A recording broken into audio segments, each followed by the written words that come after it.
مثلني اوكي مرة يطبق. طبعا اليوم عندما أتيت إلى هنا لأتفاكر وأتناقش معكم ليس كوني أنه أنا مختص أو أعرف أكثر منكم، ولكن كل ما أريد أن أفعله هو أن أتشارك معكم وأتبادل تجربتي التي تم تخزينها أو تم اقتنائها من خلال العمل الوطني. فبالتالي أيضا أنا اليوم أرى جهات أو معلمين كبار بالنسبة لهذا الموضوع الذي حناقش فيه، ولكن هي محاولة حتى نتناقش ونتوسع بالموضوع، لأنه موضوع الذي حنتناوله هو موضوع كبير جدا، هو جوانب القوة والضعف للمقاومة، ولماذا لم تتقدم بالشكل المطلوب أو بالشكل التي نطمح إليه. فأنا حأقوم بدوري، لكن حنتوسع في النقاش من خلال مداخلاتكم ومن خلال أسئلتكم ومن خلال إضافاتكم، وأن نخرج إن شاء الله بشيء يفيد الجميع. بارك أبز غسيلة اتمدب من تي قدم تختل كهلو ويكا غرصو كهلو تأقبا حيزي زلهو قداماي كفال مئتوي ويكا دحر بايتا دنبت قومون أما تاسعون زدهسس كونيو بحجيرو أبز حالفة سومنات حاوي نقاش عثمان صبو غيرس لزغولوصو بزحاو وايكاتوني جن كم قداماي كفال اتي ናይ ደንበ ተቃውሞን ኣማፃፅኡን እየ ክደስስ ከም ቁፅሪ 2 ሓፈሻዊ ዝኾነ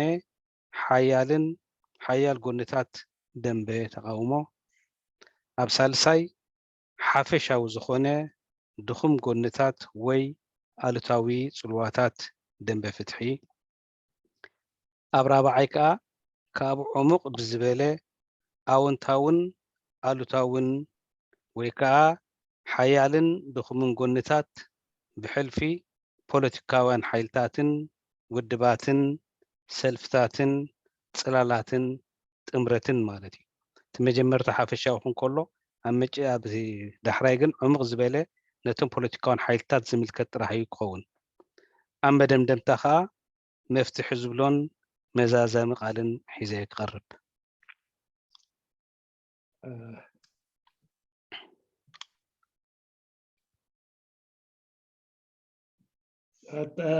فحتى يعني نبدأ بشكل يعني منظم أنا وتراتبي. حأبدأ من مدخل وثم حأذهب إلى 4 أو 5 نقاط، وكلها طبعا هي تحتوي على بشكل عام القوة، بشكل عام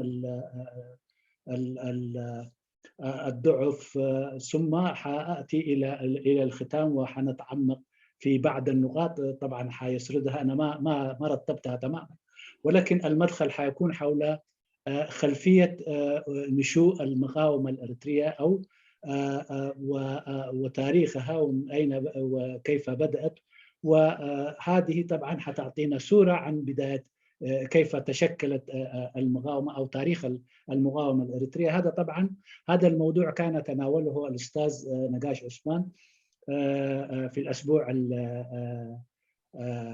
المنصرم، فبالتالي سوف لا أتدخل فيه بكل عمق، لكن حأبدأ بمدخل هو مدخل تاريخ المقاومة الأريترية. تفضل. قدمي حيالن دخمن قونتات ደንበ ተቃውሞ ሓይልታት ምግምጋምና ነቲ ኣንጻሩ ንቃለስ ዘለና ውልቀ መላኺ ስርዓት ብሓፂሩ ምግራፅ ኣድላይን ኣገዳስን እዩ። ከምኡ እውን ደንበ ተቃውሞ ብመንፅር ሒዞሞ ዝተበገሱ ዕላማታት ነቲ ስርዓት ንምውዳቕ ዘካይድዎ ቃልሲ እንታይ ሓያልን ድኹምን ጎንታት ነይርዎ። ስለዚ መጀመርታ ሕፅር ዝበለ ታዕሪፍ ነቲ ንቃለሶ ዘለና ክገብር እዩ ማለት እዩ። ህግደፍ ወይ ከዓ ስርዓት ህግደፍ ብሓፂሩ እቲ ስርዓት ማእዝኑ ዝፈልጥ ውሁድ ኣመራርሓ ተመክሮ ናይ ልዕሊ 50 ዓመት ዘለዎ ሙሉእ محاورات ፀጥታን ምክልኻል ሃገርን ገዚፍ ሰራዊትን ሓያል ናይ ሚድያ ትካልን ዝውንን ኣብ ውሽጥን ደገን ንህዝቢ ኤርትራ ጅሆ ሒዙ ዘሎ ኣብ ትሕቲ ፍጹም ቁፅጥር ዘእተወ መላኺ ስርዓት ምዃኑ ክንግንዘብ ይግባእ። طبعا قبل أن آتي إلى قبل أن أتناول موضوع قوة وضعف المقاومة أو جوانب الضعف والقوة للمقاومة، يجب أن نحلل النظام تحليل جيد، لأنه وهو نظام الهقدف. نظام الهقدف هو طبعا يعرف اتجاهاته كويس ومرتب جميع الأشياء تبعته، وهو طبعا يمتلك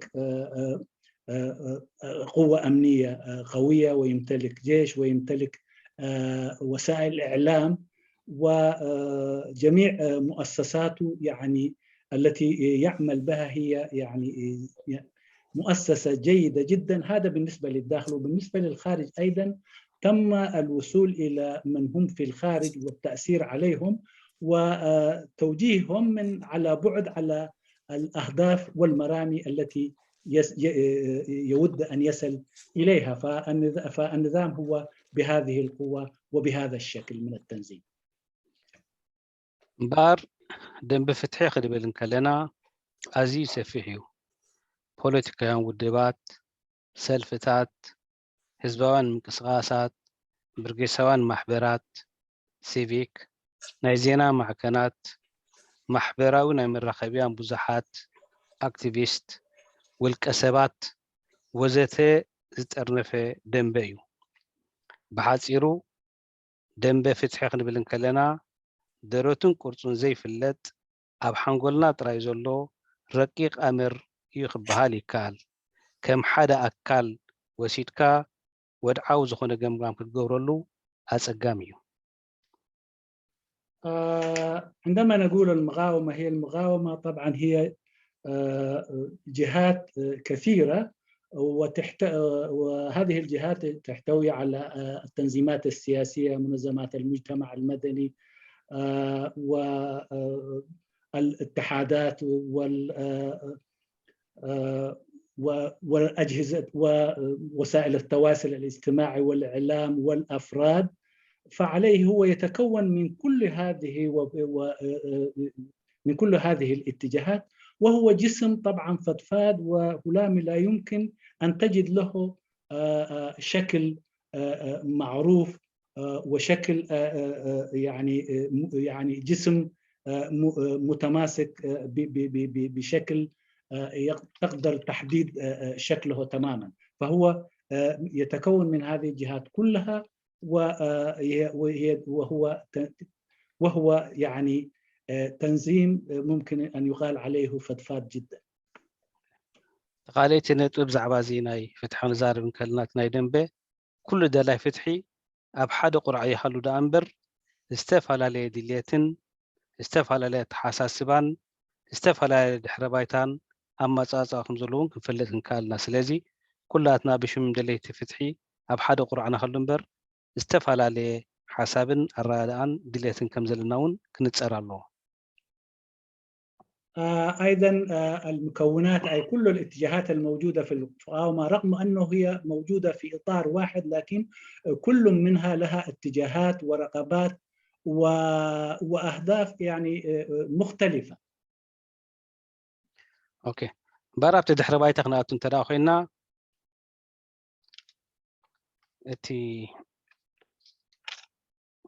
التن فلمت زبهالا أبداً بتقاومو إلنا نسمين التناب جزي برتاو قالسي زنبرا دحري 9 حدن بتنا شعوق جزي هزبا مبارز نستوسده نايود بحاشوية يلن مستباهلة مجمريا شوية نايفلس ديمقراسي استقاوما ودبات نايتقادلو حارنث إثرا زنبرا هين مجمرتا وصا حزبهم ترديهم، وصا حزبهم هاجرن ترديهم من تمثلن فتحن حزبن دوز بلو مجمرتا كبرن مغوسن يقبواميو ولا كوا نايغزا رسوم غريچتاتن كالن تنبروم مجمرتا گن نتي زنبره وصا حزبن هاجر انتديهم كابتس عن حدن ኣይፋል ዝበሉ እዞም ናይ ተጋድሎ ሓይልታት ዝነበሩ ውድባትዮም ዘን ሓይልታት እዚኣተን ክሳብ 1999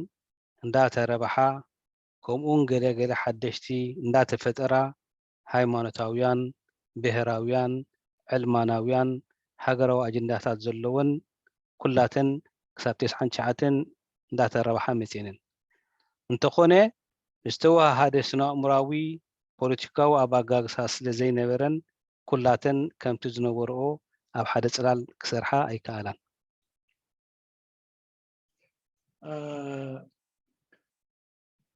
طبعا إذا عدنا للخلفية التاريخية إنه يعني المقاومة والمعارضة الإريترية طبعا بذورها الأوائل هم أو الرواد كانوا بعد استغلال طبعا هم اللي حسوا بعدم وجود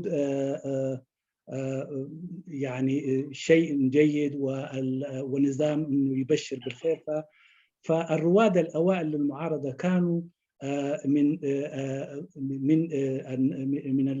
التنظيمات التي كانت تناضل في إبان الكفاح المسلح ففي التسعينات طبعا المعارضة تشكلت من هذه التنظيمات أي من تنظيمات الجبهة وطبعا هذه الجهات الذي أبقت على المقاومة والمعارضة تستحق كل التقدير والاحترام ولكن هذه الاتجاهات بما أنها يعني لم تكن على قلب رجل واحد أو تفكير واحد فبالتالي من بعدها طبعا من بدءا من 99 بدأت يعني 1999 بدأت تتكاثر هذه التنظيمات ووصل الحال إلى حتى اليوم على الشكل أو على الوضع التي نراه لكن هي كانت البذرة الأولى للكفاح المسلح بعد الكفاح المسلح التي واصلت إنه الشق الثاني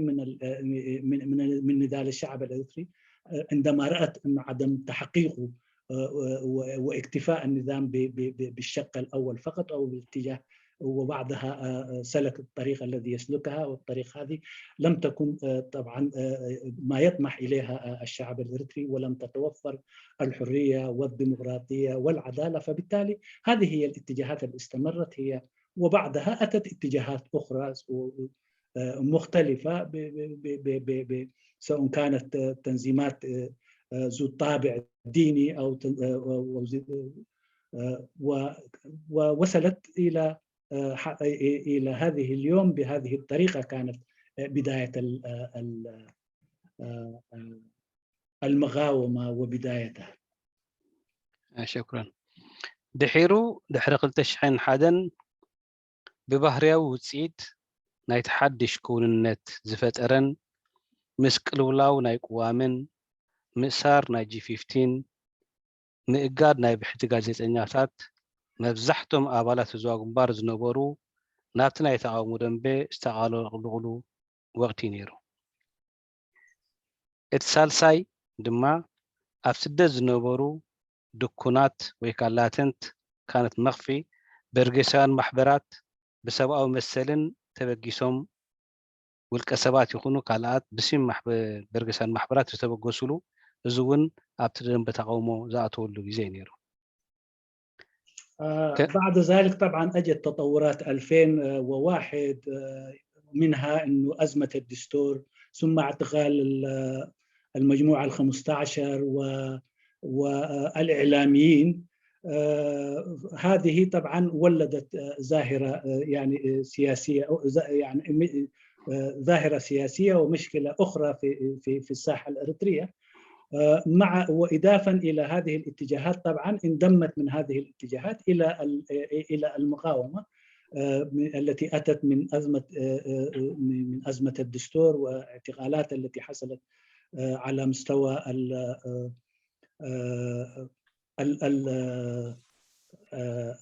القيادات التاريخية بالنسبة للتنظيم الذي يعرف بG15 وأيضا الإعلاميين كانوا في النظام وبعد ذلك طبعا أستاذ جرماي افتح المايك أستاذ جرماي افتح المايك معلش منذ متى كان مقفول المايك؟ الآن قبل ثواني بس. ما أدري، أنا ما أعرف، ما لمسته لكن بنفسه. أوكي. طبعا بعد 2001 حصل يعني تطور آخر في إريتريا. أولا ظهرت أزمة الدستور، أي مطالبة بالدستور، ثم اعتقال مجموعة ال15 اللي هي من ضمن القيادات التاريخية للجبهة الشعبية، وأيضا أصحاب الصحف الحرة والصحفيين الذي كانوا في إريتريا. فهذه طبعا المجموعة اللي فرت من هذه الاتجاهات أيضا أتت إلى المقاومة، فكانت إضافة أخرى للمقاومة. أيضا في المهجر كانت هناك حراك للمنظمات المجتمع المدني، أيضا هذه تطورت أيضا وأصبحت أيضا جزء آخر بجانب إلى المجموعة اللي أتت من الداخل أيضا من المهجر، انضمت إلى المعارضة منظمات المجتمع المدني التي كانت تنشط هنا وهناك. شكرا. الناس اللي انتموا ل 2001 هم أكثرهم كانوا من جبهة من قوة الشعب التحرير إريتريا. أكثرهم اللي كانوا موجودين هم كانوا طبيعة ظاهرة اللي حصل في داخل إريتريا، إذن أكثرهم كانوا من جبهة الشعبية. هذه الإضافة. التوم رابعي زتبول خا مودداب ناي منسيات ካብ ናይ ዩኒቨርሲቲ ኣስመራ ዝመፁን ኣብ ማዓስከራት ኢትዮጵያን ኣብኡን ናብ ኤውሮፓ ዝነበሩ ሓያል ምንቅስቃስ ተፈጠረ። እቶም ብሓምሻይ ደረጃ ኣብዚ ናይ ደንበ ፍትሒ ዘበሉ ኣክቲቪስት መራኸቢያን ብዙሓት ውልቀ ሰባት ኣብ ናይ ፓልቶክ ዝነበሩን ካልኣቱን እዚኣቶም እውን ሓደ ምንቅስቃስ ጀመሩ። ስለዚ እዚኣቶም እዮም እቶም ኣብዚ ምንቅስቃስ እዚ ወይ ከዓ ኣብዚ ደንበ ፍትሒ ንብሎም ዘለና ካልኣት ብሽም ኣውራጃዊ ምትእኽኻብ ይኹን ካሊእ ይኹን እውን ኣብቲ ደለይቲ ፍትሒ ዝተፀንበሩ ኣለዉ። እቶም ቀንዲ ዝጠቐስናዮም ግን እዞም ሓሙሽተ ዝበሃሉ ሳቶም እቶም ዝዓበዩ ክፍሊ ነቲ ሕጂ ደንበ ፍትሒ ኢልና ንስምዮ ዘለና ኣቂሞሞ ዘለዉ ኣካላት እዮም። بعد ذلك أيضا جاءت جهة رابعة. طبعا 2001 التي أتوا من داخل إريتريا كانوا معظمهم من منتسبي الجبهة، أي من أعداء الجبهة الشعبية. وأيضا أجت جهة رابعة هي من جامعة أسمرة، وناس كانوا أيضا في مناطق اللجوء في إثيوبيا. هذه أيضا تكونت منها مجموعة وانضمت إلى المقاومة الإريترية. أما الجهة الخامسة كانت يعني الناشطين في منصات التواصل الاجتماعي المختلفة التي كانت تنشط في الخارج، أيضا انضمت إليها هذه انضمت أيضا إلى هذا أيضا أحد مكونات المقاومة الإريترية، وأيضا انضمت إليها ولو كانت بعدد قليل، إنه التي كانت تنشط باسم المناطق الإريترية. فالمقاومة الإريترية يعني كلها تتكون من كل هذه الاتجاهات التي تم ذكرها آنفا. بار إذن لومي زلو دنب فتحي بتن فلمت ودبات راي زلكع يكونن التدخمتاتن حيال قنتاتن كنقمن كلنا نزاب لعل تتقسي من تخخاب أبقم الزكاتة خون الله أبتدن بفتحي كل سبقة إجامو أبتاون تاون ألو تاون سلزة بركته. إذن عندما نقيس اليوم المقاومة الإريترية يجب أن لا تقاس بالتنظيمات التي أوجدت هذه المقاومة أو التنظيمات الرائدة التي تم ذكرها، ولكن يجب أن تقاس بأنشطة ومناشط كل هذه الاتجاهات التي تم ذكرها والتي تعتبر يعني هي مكون من مكونات المقاومة الإريترية.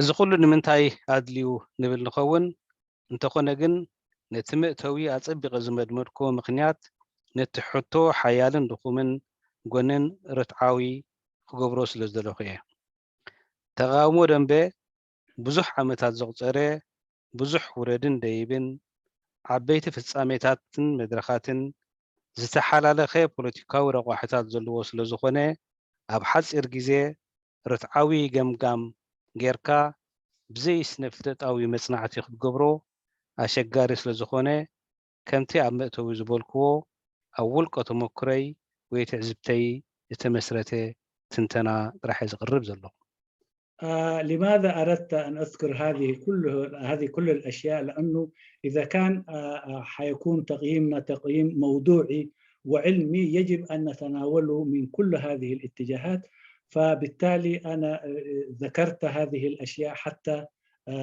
ندخل فيها بعمق ونرى من اتجاهاتها المختلفة حتى تكون يعني تقييم موضوعي أو علمي لوضع المعارضة الإريترية. وهذه طبعا انطلقت من هذه يعني أردت أن انطلق من هذه النقاط، لأنه في تقديري وفي تقييمي أنه يجب أن تكون مدخل لهذه التقييم كل هذه الأشياء، وانطلقت منها طبعا من خلال تجربتي ومن خلال ملاحظاتي ومن خلال ملاحظاتي التي عشتها مع مسيرة المقاومة الإريترية. قدمنا ابتحيالا دخمن قولنتات متاوي ሓፈሻዊ ፀገማት ወይ ብድሆታት ነዚ ተቃውሞ ደንበ ስከጋጥሞ ፀንሐ ብሕልፍ ነዚ ተቃውሞ ደንበ ናይ ኤርትራ ማለት እዩ እንታይ እዮም ዝብል እቶም ሓፈሻዊ ብድሆታትን ፀገማታትን ክንሪኦም ክንክእል ኣለና ቅድሚቲ ድኹምን ሓያልን ጎንን ናይቲ ደንበ ተቃውሞ ምባልና قبل الدخول أو في تقييم أو في تناول قوة ضعف ومكامن القوة للمعارضة الإريترية، أردت أن أدخل وأن أتناول التحديات والمشاكل التي واجهت المقاومة الإريترية.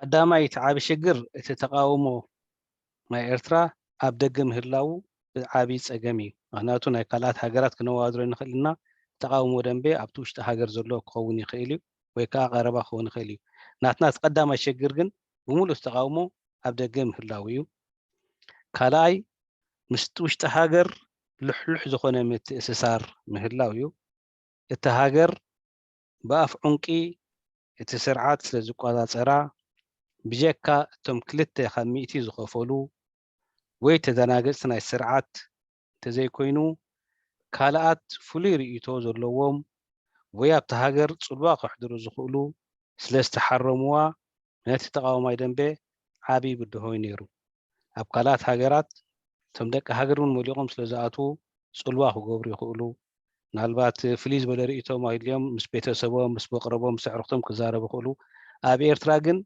بعين مرفق ويتم كلت زخفولن ويتم تناقض سترح زاتو اذا خاب عبيت بدهوتات نتناي تقاومو نيرو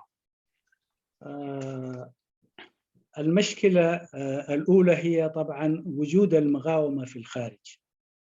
هذه طبعا وجود المقاومة في الخارج أو عدم وجودها يعني بالقرب من إريتريا، هذا هو مشكل من أحد من مشاكلها.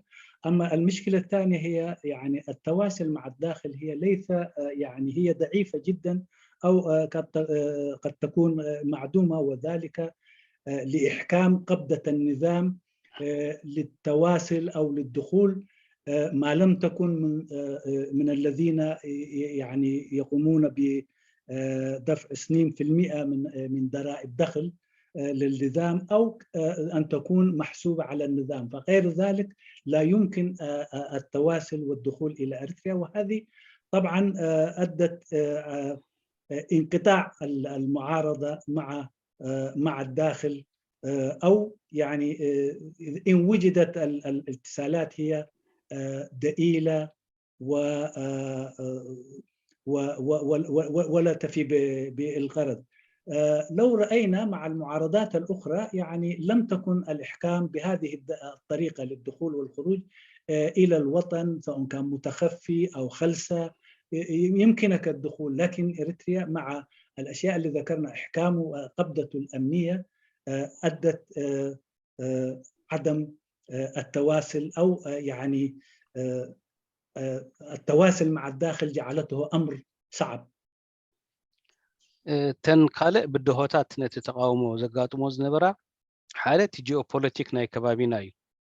ኣብቲ ከባቢና ኩሉ ግዜ ተባራዐ ኩነታት ስለ ዘሎ ምናልባት ኩነታት ናይ የመን ክመፅእ ክእል ወላ ቁርብ ካብና ርሕቅ ዝበለ እንተደኣ ኮይኑ በዓል ሱርያ ሕጂ ድማ ናይ ኢትዮጵያ ስለ ዘሎ ኩሉ ግዜ እቲ ኣብ ከባቢና ዘሎ ጂኦፖለቲክ ናትና ነቲ ጉዳይ ናትና ስለ ዝፀቕጦ ብሓፂሩ እቲ ኣሕዳስ الكبيራ ነቲ ናትና ስለ ዝፀቕጦ ዝነበረ እቲ መቃወማ ኤርትራ ወይ ከዓ እቶም ድሌት ፍትሒ ንብል ናትና ብድሆታት እንዳዛየደ ይኸይድ። ኣቃልቦ ናይ ዓለም ክረክብ ኣይከኣለን። ምክንያቱ እቲ ጂኦፖለቲክ ኣብ ከባቢና ዘሎ ዕድል ኣይሃበናን። እዚ ዓብይ ብድሆ እዩ ነይሩ። እቲ ራብዓይ ብድሆ ንብሎ ከዓኒ ፖለቲካዊ ድኽመት ናይቲ ሕብረተሰብ ኤርትራ እዩ። ኣብ ግዜ ብረታዊ ተጋድሎ ኣንጻር ባዕዳዊ ገዛኢ ስለ ዝነበረ ሓያል ዝኾነ መስዋእትን ተወፋይነትን ብቕዓትን ኣመስኪርና ኢና።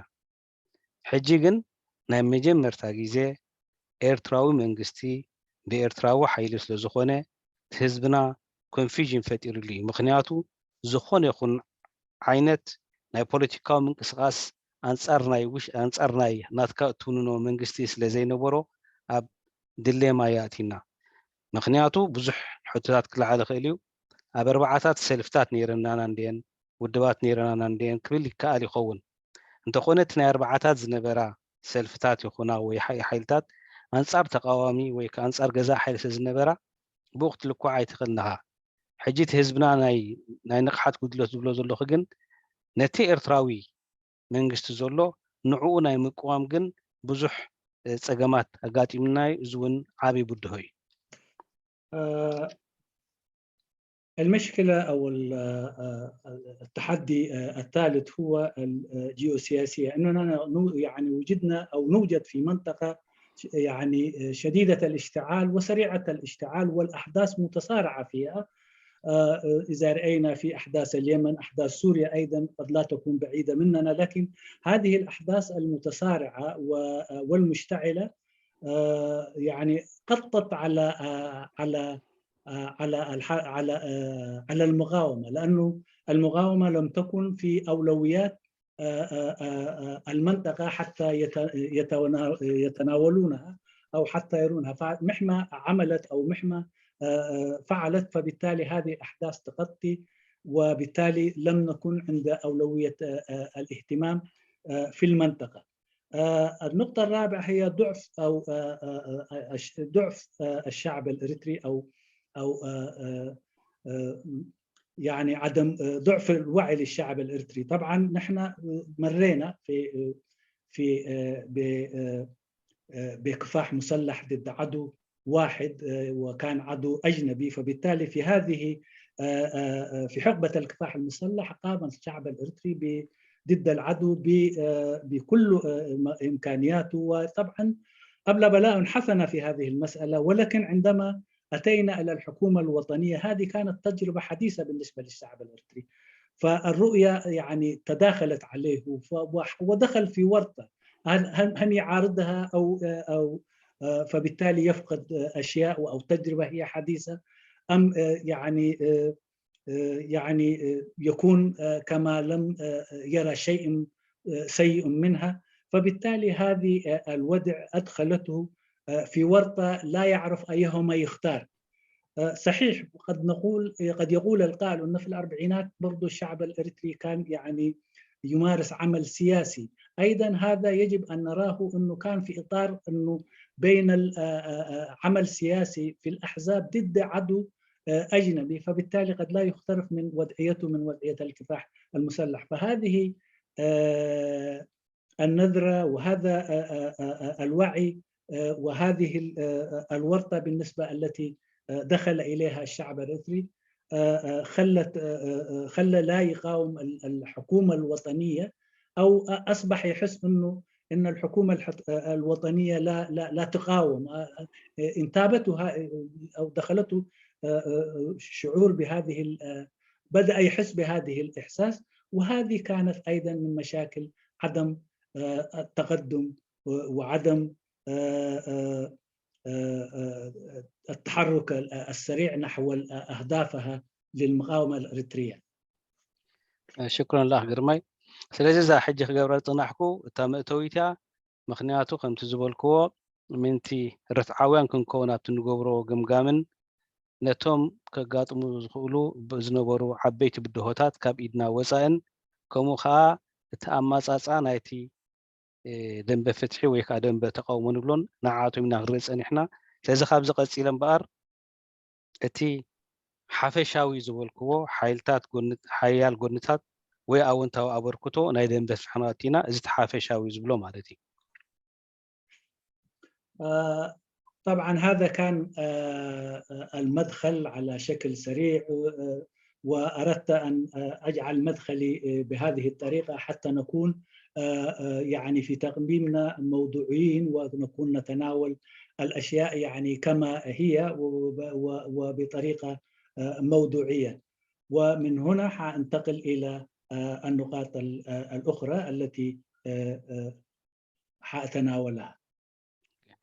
ስለዚህ እቲ ቀዳማይ ሓያል ጎኒ ንብሎ እቲ ስርዓት ዝፈፀሞም ኣዕነውቲ ዝኾኑ ሰብኣዊ ገሰታት ወይ መሰላት ንህዝብና ኣብ ዓለም ምቅላሕ ኣወንታዊ ስራሕ ተፃዊት እዩ። ምክንያቱ ብዙሓት ምንቅስቃሳትን ውልቀ ሰባትን ብርጌሳን ማሕበራትን ውድባትን ናብ ዩኤን ጥርዓን ብምቕራብ ናብ ዝለዓለ ጥርዚ ኣብፂሖም እዮም። ዩኤን ሓደ ናይ መፅናዕቲ ሽማግለ ፈጢሩ ንህግደፍ ኣብ ዓለም ከም ዝቃላዕን ኣብ ልዕሊኡ እውን ገለ ስጉምታትን ከም ዝወሰድ ተገይሩ እዩ። እዚ ሓደ ካብቲ ኣወንታዊ ስራሕ ብደንብ ፍትሒ ዝተገብረ እዩ።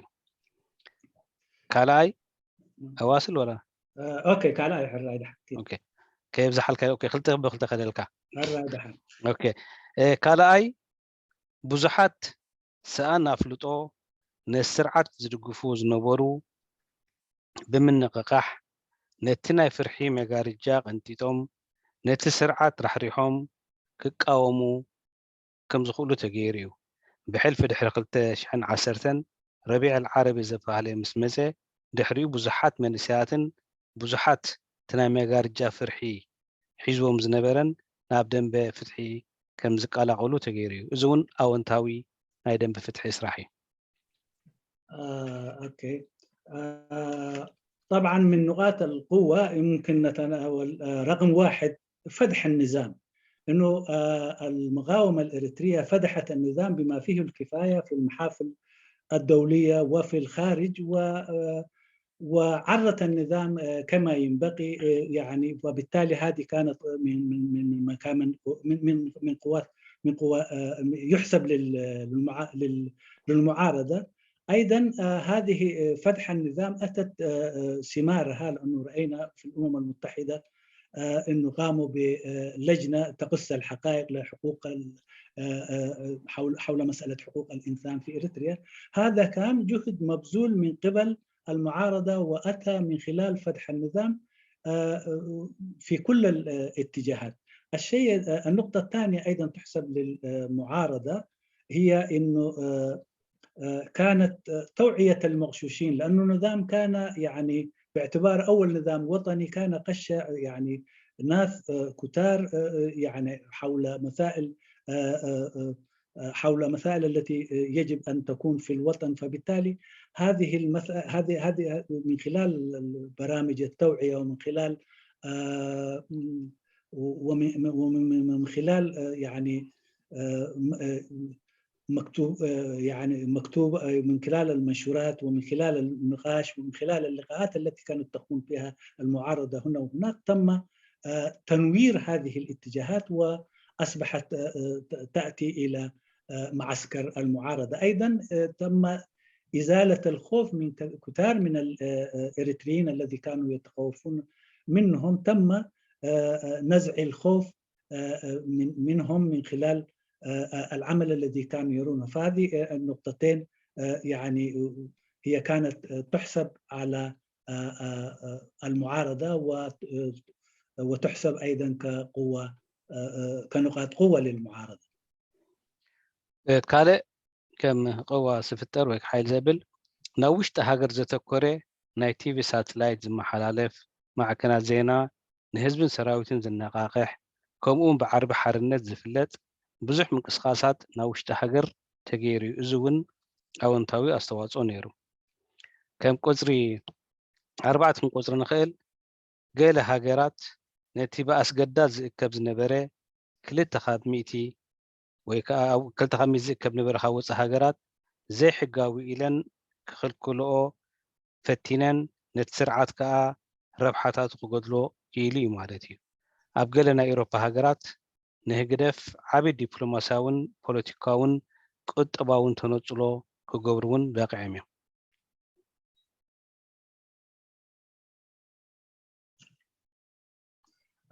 الشيء الرابع كان طبعا إدخال صوت المعارضة إلى الداخل من خلال برامج تلفزيونية موجهة.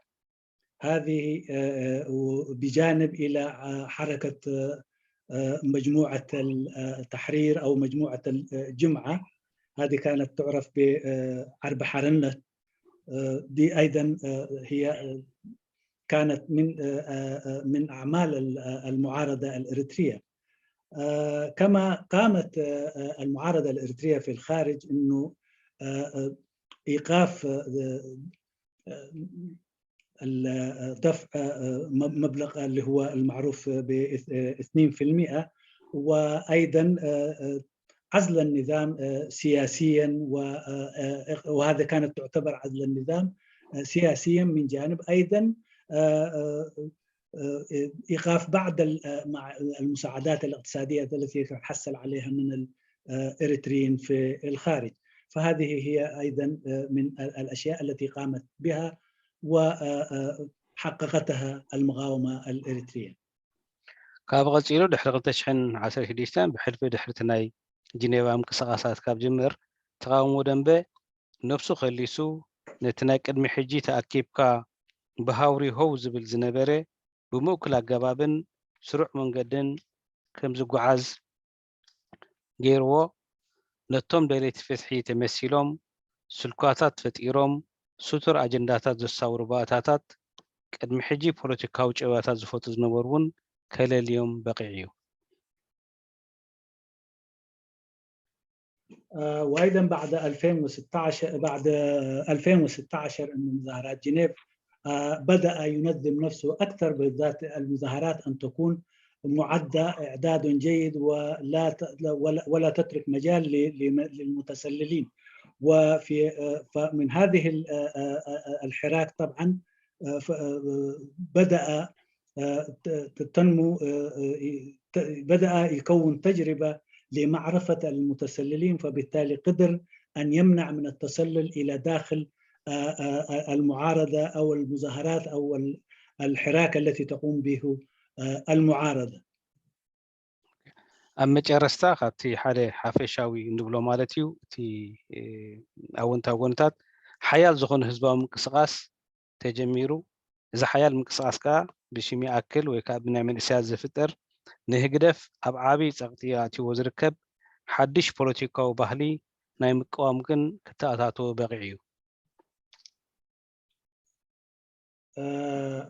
بعد ذلك طبعا في الأخير بدأنا أنه يعني بعمل حراك شعبي، تأسيس حراك شعبي قوي الذي يعرف باسم الكفاية، وهذه كان طبعا نمط أو أسلوب جديد للنضال مما أرعب معسكر العدو،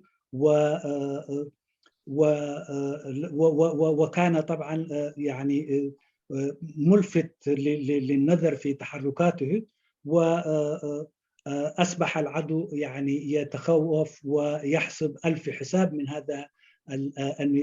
من هذا النمط والأسلوب الجديد في المقاومة.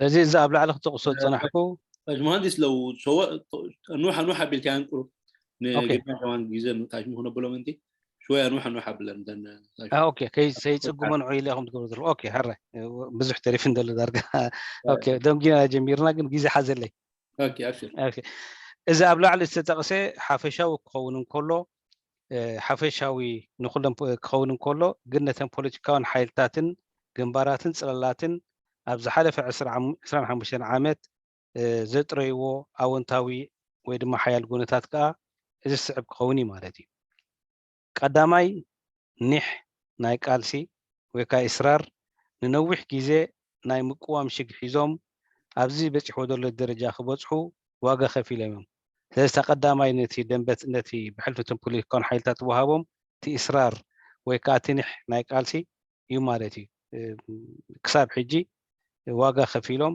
ኣብዚ ደብፅሕዎ ማለት እዩ ተኻልኣይ ነተን ፖለቲካውን ሓይልታት ወይ ከዓ ነተን ዝነበራ ዝወሃብ ማለት እዩ እቲ ዲሞክራሲያዊ ኣምር ተጠርዩ ዘሎ ማለት እዩ ኣብ መንጎ ፖለቲካውን ሓይልታት ሃብታም ተመክሮ ብውልቀ ሰባት ይኹን ብውድባት ናይ ተኻኢልካ ምስራሕ ናይ ሕድገታት ምግባር ኮምፕሮማይዝ እንዳገበርካ ኣብ ሚኒመም ፕሮግራም ከም ስራሕ ፖለቲካዊ ብስለት ተመዝጊቡ እዩ እዚ እውን ሓደ ዓብይ ኣወንታዊ ጉዳይ እዩ ምክንያቱ ኣብ ኮምፕሮማይዝ ጌርካ ንኽትሰርሕ ሚኒመም ፕሮግራም ጌርካ ኣብቶም ዝራኸቡካ ጥራሕ ክትገብር ተዋፉቅ ጌርካ ንክትገብር እዚ ሓደ ኣብ ፅባሕ እውን ኣብ ውሽጢ ኤርትራ ክሰርሕ ዝኽእል ሓደ ዲሞክራሲያዊ ኣመራፅና ኢና ማለት እዩ ሳልሳይ ክወሃብ ዝኽእል ነቲ ፖለቲካዊ ሓይልታት ማለት እዩ ገለ ተኣፈፍቲ ዝመስሉ ዝነበሩ ጉዳያት ናብ ቃል ዓውፂኦም ክዝትይሎም ጀሚሮም እዚ ምናልባት ኣወንታውን ኣሉታውን ሸነኻት ነይርዎ ክኸውን ይኽእል እዩ ግን ነቶም ቅድሚ ሕጂ ከም ታቡ ዝቁፀሩ ዝነበሮ ነገራት ኣልዒልካ ምዝራቡን ኣወንታዊ ሸነኽ ነይርዎ እዩ እዚአን ነተን ፖለቲካውያን ሓይልታት ወይ ሰልፍታትን ውድባትን ዝወሃብ ሓያል ጉነታት እዩ اوكي هذا كان طبعا بشكل عام بالنسبه اللي ذكرته يعني كان عام لكل معسكر المعارضه لكن ما يخص التنظيمات ايضا يجب ان نتوانه اول كان طبعا اصرار ومواصله النضال رغم كل الصعوبات والتحدي رغم كل الصعوبات والتحديات وبذلوا يعني مجهود كبير وغالي وهذه هي نقطة. النقطة الثانية هي تجربة التسامح من خلال عملهم مع بعض التنظيمات السياسية يعني صار عندها إنه يعني مساحة كبيرة للتسامح فبالتالي ونضوج سياسي وبدأت وعرفت التوافق على برامج حد أدنى وهذه هي أيضا نقطة. والنقطة الثالثة بالنسبة للتنظيمات هي مناقشة المحظور أو بالمحرمات أصبحت أنه ما كان يناقش تحت الترابيزة كما يقال أصبحت تناقشها فوق الترابيزة وتخرج منها برؤية فهذه وإن كانت يعني قد يكون لها جانب سلبي أو لكن كانت في الغالب كانت إيجابي لأنه بدأت أن لا تخفي مشاكلها وتدعها في تحت الترابيزة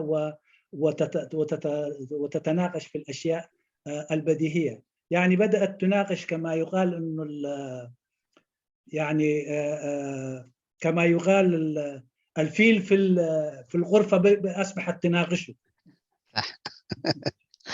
شكرا. بزعبة دخم قنتات وقالوا صلواتات كنزارب كلنا كل ما انترنت دم بيتا أو ما خينا سكمو جله تاريخاوي حقتات متكاس كدليناي قداماي نوح سيرت زلو كاب جيزة بوليتيكا وقالسي إرترا مالت كابر بعاتات زنبرة جله في الليات كنسمر اللهم يقبأ ولا كابروتا وقالسي زهاسوسو انتو موصلو أولو تاونت ناتهم جن حاسسا في الشخ في دابلك خيد صنحيو كالاي حق زلو أبروتا وقالسي استمزقبو أولو تاو ترخباتتون نزدن بتقاومو سئليم ميم سالساي زحجي سرعات زلو بصورن بجهودن زكايدو ናይ ፈላሊኻ ግዛ استراتيجي ንሓድነትን ጥምረትን ሕብረተሰብ ውን በአሉታዊ ጽልዎ እዩ ጽልዋናቱ ድማ ኣብ ደንበ ፍትሒ ስምብራቱ ዓብይ ነይሩ እዚኣቶም ሰለስተ ተጠቀስኩም ታሪኻውን ሓቅታት ኢና እምበር ክነብል ዘለና ምክንያቱ ኩሉ እቲ ደኽመታት እንደንበ ጥራሕ ከይነስኩሞ እዚኣቶም ግን ኣብ ግምት ከኣቱ ኩሎም አሉታዊ ሸነኻት ክንግምግም ከለና أيضا عندما نتناول نقاط الضعف يجب أن نتناولهم بموضوعية وأيضا أن نستصحب معنا تاريخ الأمس أي تاريخ الأربعينات طبعا في هذه يعني في أشياء تختلف يعني أشياء كثيرة كانت حصلت في هذه الفترة فبالتالي رغم أن هذه الأشياء تم يعني أصبحت ضعيفة أو لم تكن بالشكل اللي كانت تظهر عليه في الأربعينات ولكن لم نقل أن تجاوزناها تماما أيضا يعني هذه المشاكل ساحبت عمل المقاومة في الخارج فبالتالي التخلص منها والعمل يعني بوجودها لم يكن بذلك السهولة فكان هذا وكانت تطفو في السطح في هذه التجارب التاريخية التي مررنا بها لم نتخلص منها ومن أعبائها تماما هذه هي يعني أيضا من نقاط ضعفنا أيضا قام العدو طبعا أو النظام بقضية مسألة فرق تسود في هذه المسائل استثمر الكثير فالنظام أيضا كان له دور في تسميم الأجواء وكل هذه النقاط أيضا كان من نقاط ضعفنا كمعارضة زغبل كله جن اتدم بتقاومه نتي تاريخاو فليات كتعابابيون نتنقعت أب كند زصببون ميليسو كم زكفوحنون أستواصهم زنبره كسمرولو يدلي ስለዚ ኩሉ ታሪኻዊ ጥራሕ እንገድፎ ደይኮና እቲ ተቃውሞ ደንበውን ነዞም ዝነበሩ ነቃዓት ንዓኣቶም እንዳመዝመዘ ክጥቀመሎም ፀኒሑን ኣሎኒ فأيضا المقاومة يعني بدلا أن يعني يقوم بحلحلة هذه المشاكل التاريخية التي صاحبتنا أيضا بدأ يستخدمها ويعني يقوم بطرق تكبل العمل المعارض فبالتالي لا نبرر المعارضة أنها لم تستخدم هذه الجانب المظلم من التاريخ السياسي الإريتري فأيضا في المعارضة مثل أمس برضو أيضا كان يستثمر هذه المسألة أو كان يمارس فبالتالي لا نبرر المعارضة أنه لم تقم بهذه العمل أبو قتيلنا أبتم دخم قناتات كناتينا أتليست ببربعة غير خم ببلكا حاو قرماي ما تبزح كبلاس لزخيلا كي بزحاقة ببربعة غير خم ببرموني شو خابو دا ترقمنا يكن كيد تقدماي دخمت زبلو بنصور صلاين فتاون زي من الصاري مالتي مغناتو السرعات زي سرعات صلاينا مخانو بقمت كنقموت نيرنا أمونغ هاجر إيرتران سرعة هدفن زلو فلالينا زي من الصار قداماي دخمت نيرو كالاي نصور هاجراو شركنت زلو صلال كقوم زي مخالو هاجراوي ماكل سحبت زغبره مقومياتات زونن ጥምረት ወይ ግንባር زي ممسرات مالتي ሳልሳይ ውድባውን ውልቃውን ረብሓታት ልዕሊ ሃገራዊ ረብሓ ጌርካ ምርኣይ ነፍስኻ ኣብሊፅካ ምርኣይ ክብርን ኣስተዋፅኦን ተሳትፎን ናይ መቃልስትኻ ብግቡእ ዘይምፍላጥን ምቕባልን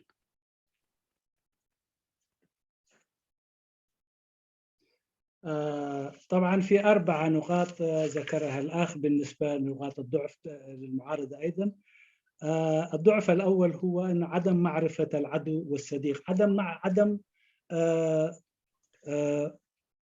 توصيف العدو وصف يستحقه فبالتالي والاتفاق على هذا الوصف. النقطة الثانية هي يعني عدم تمييز بين الوطن والنظام. النقطة الثالثة هي عدم بناء تحالف يعني على أسس واضحة. والنقطة الرابعة هي تقديم المصالح التنظيمية أو المصالح الفئوية أيا كان هذه المعارضة على حساب المصالح العامة أو المصالح الوطنية. هذه 4 نقاط هذه هي من نقاط الضعف. أيضا بجانب إلى ذلك عدم معرفة بعضنا البعض وعدم إعطاء ما يستحقه من تقدير وتقديم للقائمين بالعمل المقاوم. فهذه 4 النقاط أيضا تندرج في ضعف أو نقاط ضعف للمقاومة الإريترية. እቲ ኣሉታዊ ሸነኻት ብዝሕ ክብል ይኽእል ካብታ ኣወንታዊ ሸነኻት ምክንያቱ ንሱ ስለ ዝኾነ እቲ ናይ ብሓቂ ዝነበረ ንዓቶም ኢና ክንብል ማለት እዩ። ከም ቁፅሪ 5 ኣብ ዘራኽቡኻ ሓበራዊ መሰረታዊ ዕላማታት ኣብ ክንዲ ተወፊኻን ተመላሊካን ምቅላስ ንጎናዊ ፍልያት ኣዕቢኻ ምርኣይ ጠንቂ ናይ ዘይምትእምማን ምግባር ኣብ ክንዲ ቀዳማይ ተቓናቓኒ ስርዓት ህግደፍ ምቕናዕ ኣብ ዘየድሊ ሕድሕዳዊ ምትፍናን ምውንጃልን ብሓፂሩ ጓል መንገዲ ሒዝካ ምህውታት ካብቲ ድኹም ጎንታት ናይ ተቃውሞ እዩ ነይሩ። ሻድሻይ ቀዳምነት ብግቡእ ዘይምስራሕ አልአውሎዊያት ማለት እዩ ጉጉይ ዝኾነ ኣሰራርዓ ናይ ቀዳምነት።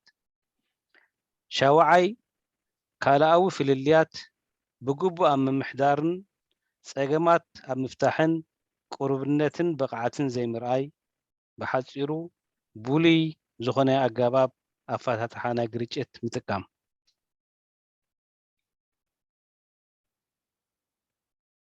اوكي طبعا قد كما ترون قد تكون جوانب نقاط الضعف كثيرة وهي طبعا كذلك. فالنقطة الخامسة كان يعني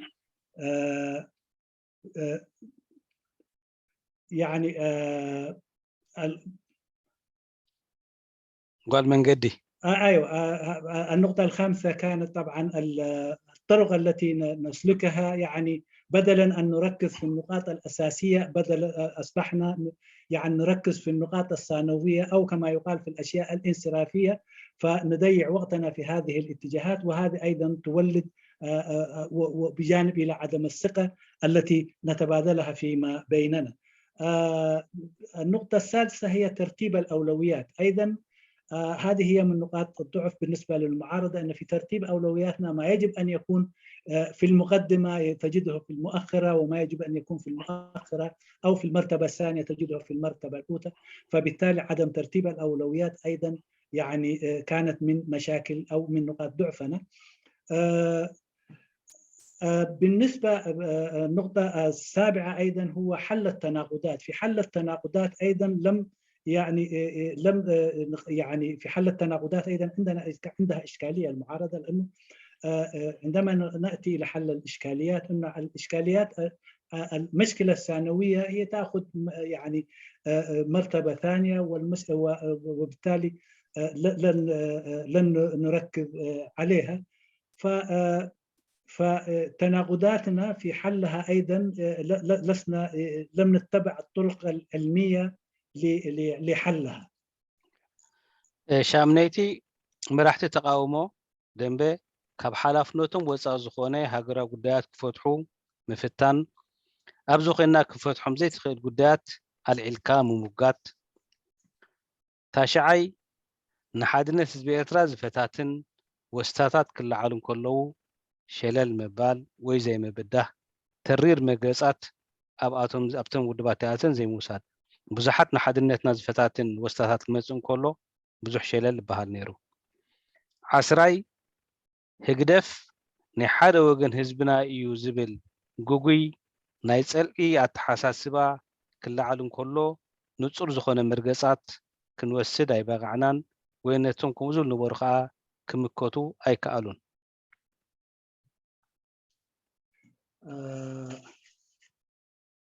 النقطة الثامنة هي أنه ممارسة القيادة خارج صلاحياتها، فبالتالي تدخل في مسائل لم تكن في نطاق مسؤوليتها وصلاحياتها. النقطة العاشرة هي عندما تأتي يعني حركات أو شيء إنه ينال من الوحدة الوطنية، لم نقم بمجابهته كما ينبغي، لأنه هذه مسألة يعني مسألة كل من ينال على الوحدة الوطنية يجب أن يواجه بنفس أهمية الوحدة الوطنية وبنفس أهمية الوطن. هذا لم يحصل. العاشر هو طبعا النقطة العاشرة هي عندما يوصف النظام هو أنه يمثل مكون من مكونات الإريترية. سكوتنا في هذه المسألة أيضا هي من ضعف المعارضة. يجب أن يكون لنا مواقف من مثل هذه التوصيفات، فبالتالي نحن لم نقم بما فيه الكفاية للرد على هذه المسائل، بالذات للنقطة التاسعة والعاشرة.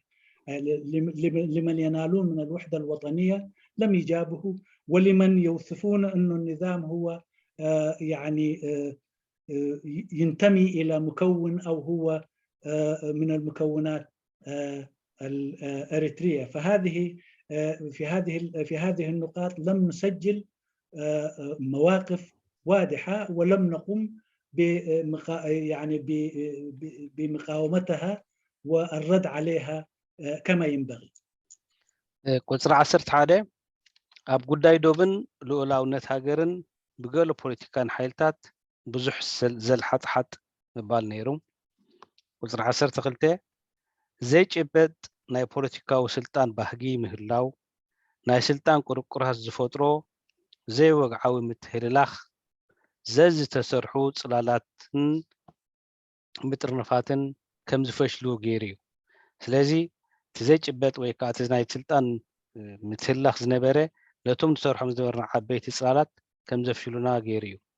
ቁፅሪ 13 ታሪኻዊ ምፍሕፋሕ ኣብ መንጎ ሓደ ተመክሮ ወይ ድሕሪ ባይታ ዘለዎም ሓይልታት ውልቀ ሰባትን ምናልባት ኣባላት ናይ ተጋድሎ ሓንቲ ኤርትራ ዝነበሩ ኣብ መንጎኦም ኣባላት ናይ ህዝባዊ ግንባር ዝነበሩ ኣብ መንጎኦም ብዙሕ ምትሕልላኽ ይረኣይ ነይሩ እዩ። ኣክንዲ ምናልባት ኣብ መንጎ ተሓኤን ህዝባዊ ግንባርን ጥራሕ ዝነበረ እቶም ሓደ ዓይነት ድሕሪ ባይታ ዝነበሮም ኣብ መንጎኦም ከዓ ታሪኻዊ ምፍሕፋሕ ስለ ዝነበረ ኣብቲ ናይ ደንበ ተቃውሞ እውን ገሊሁ ይረኣይ ነይሩ እዩ።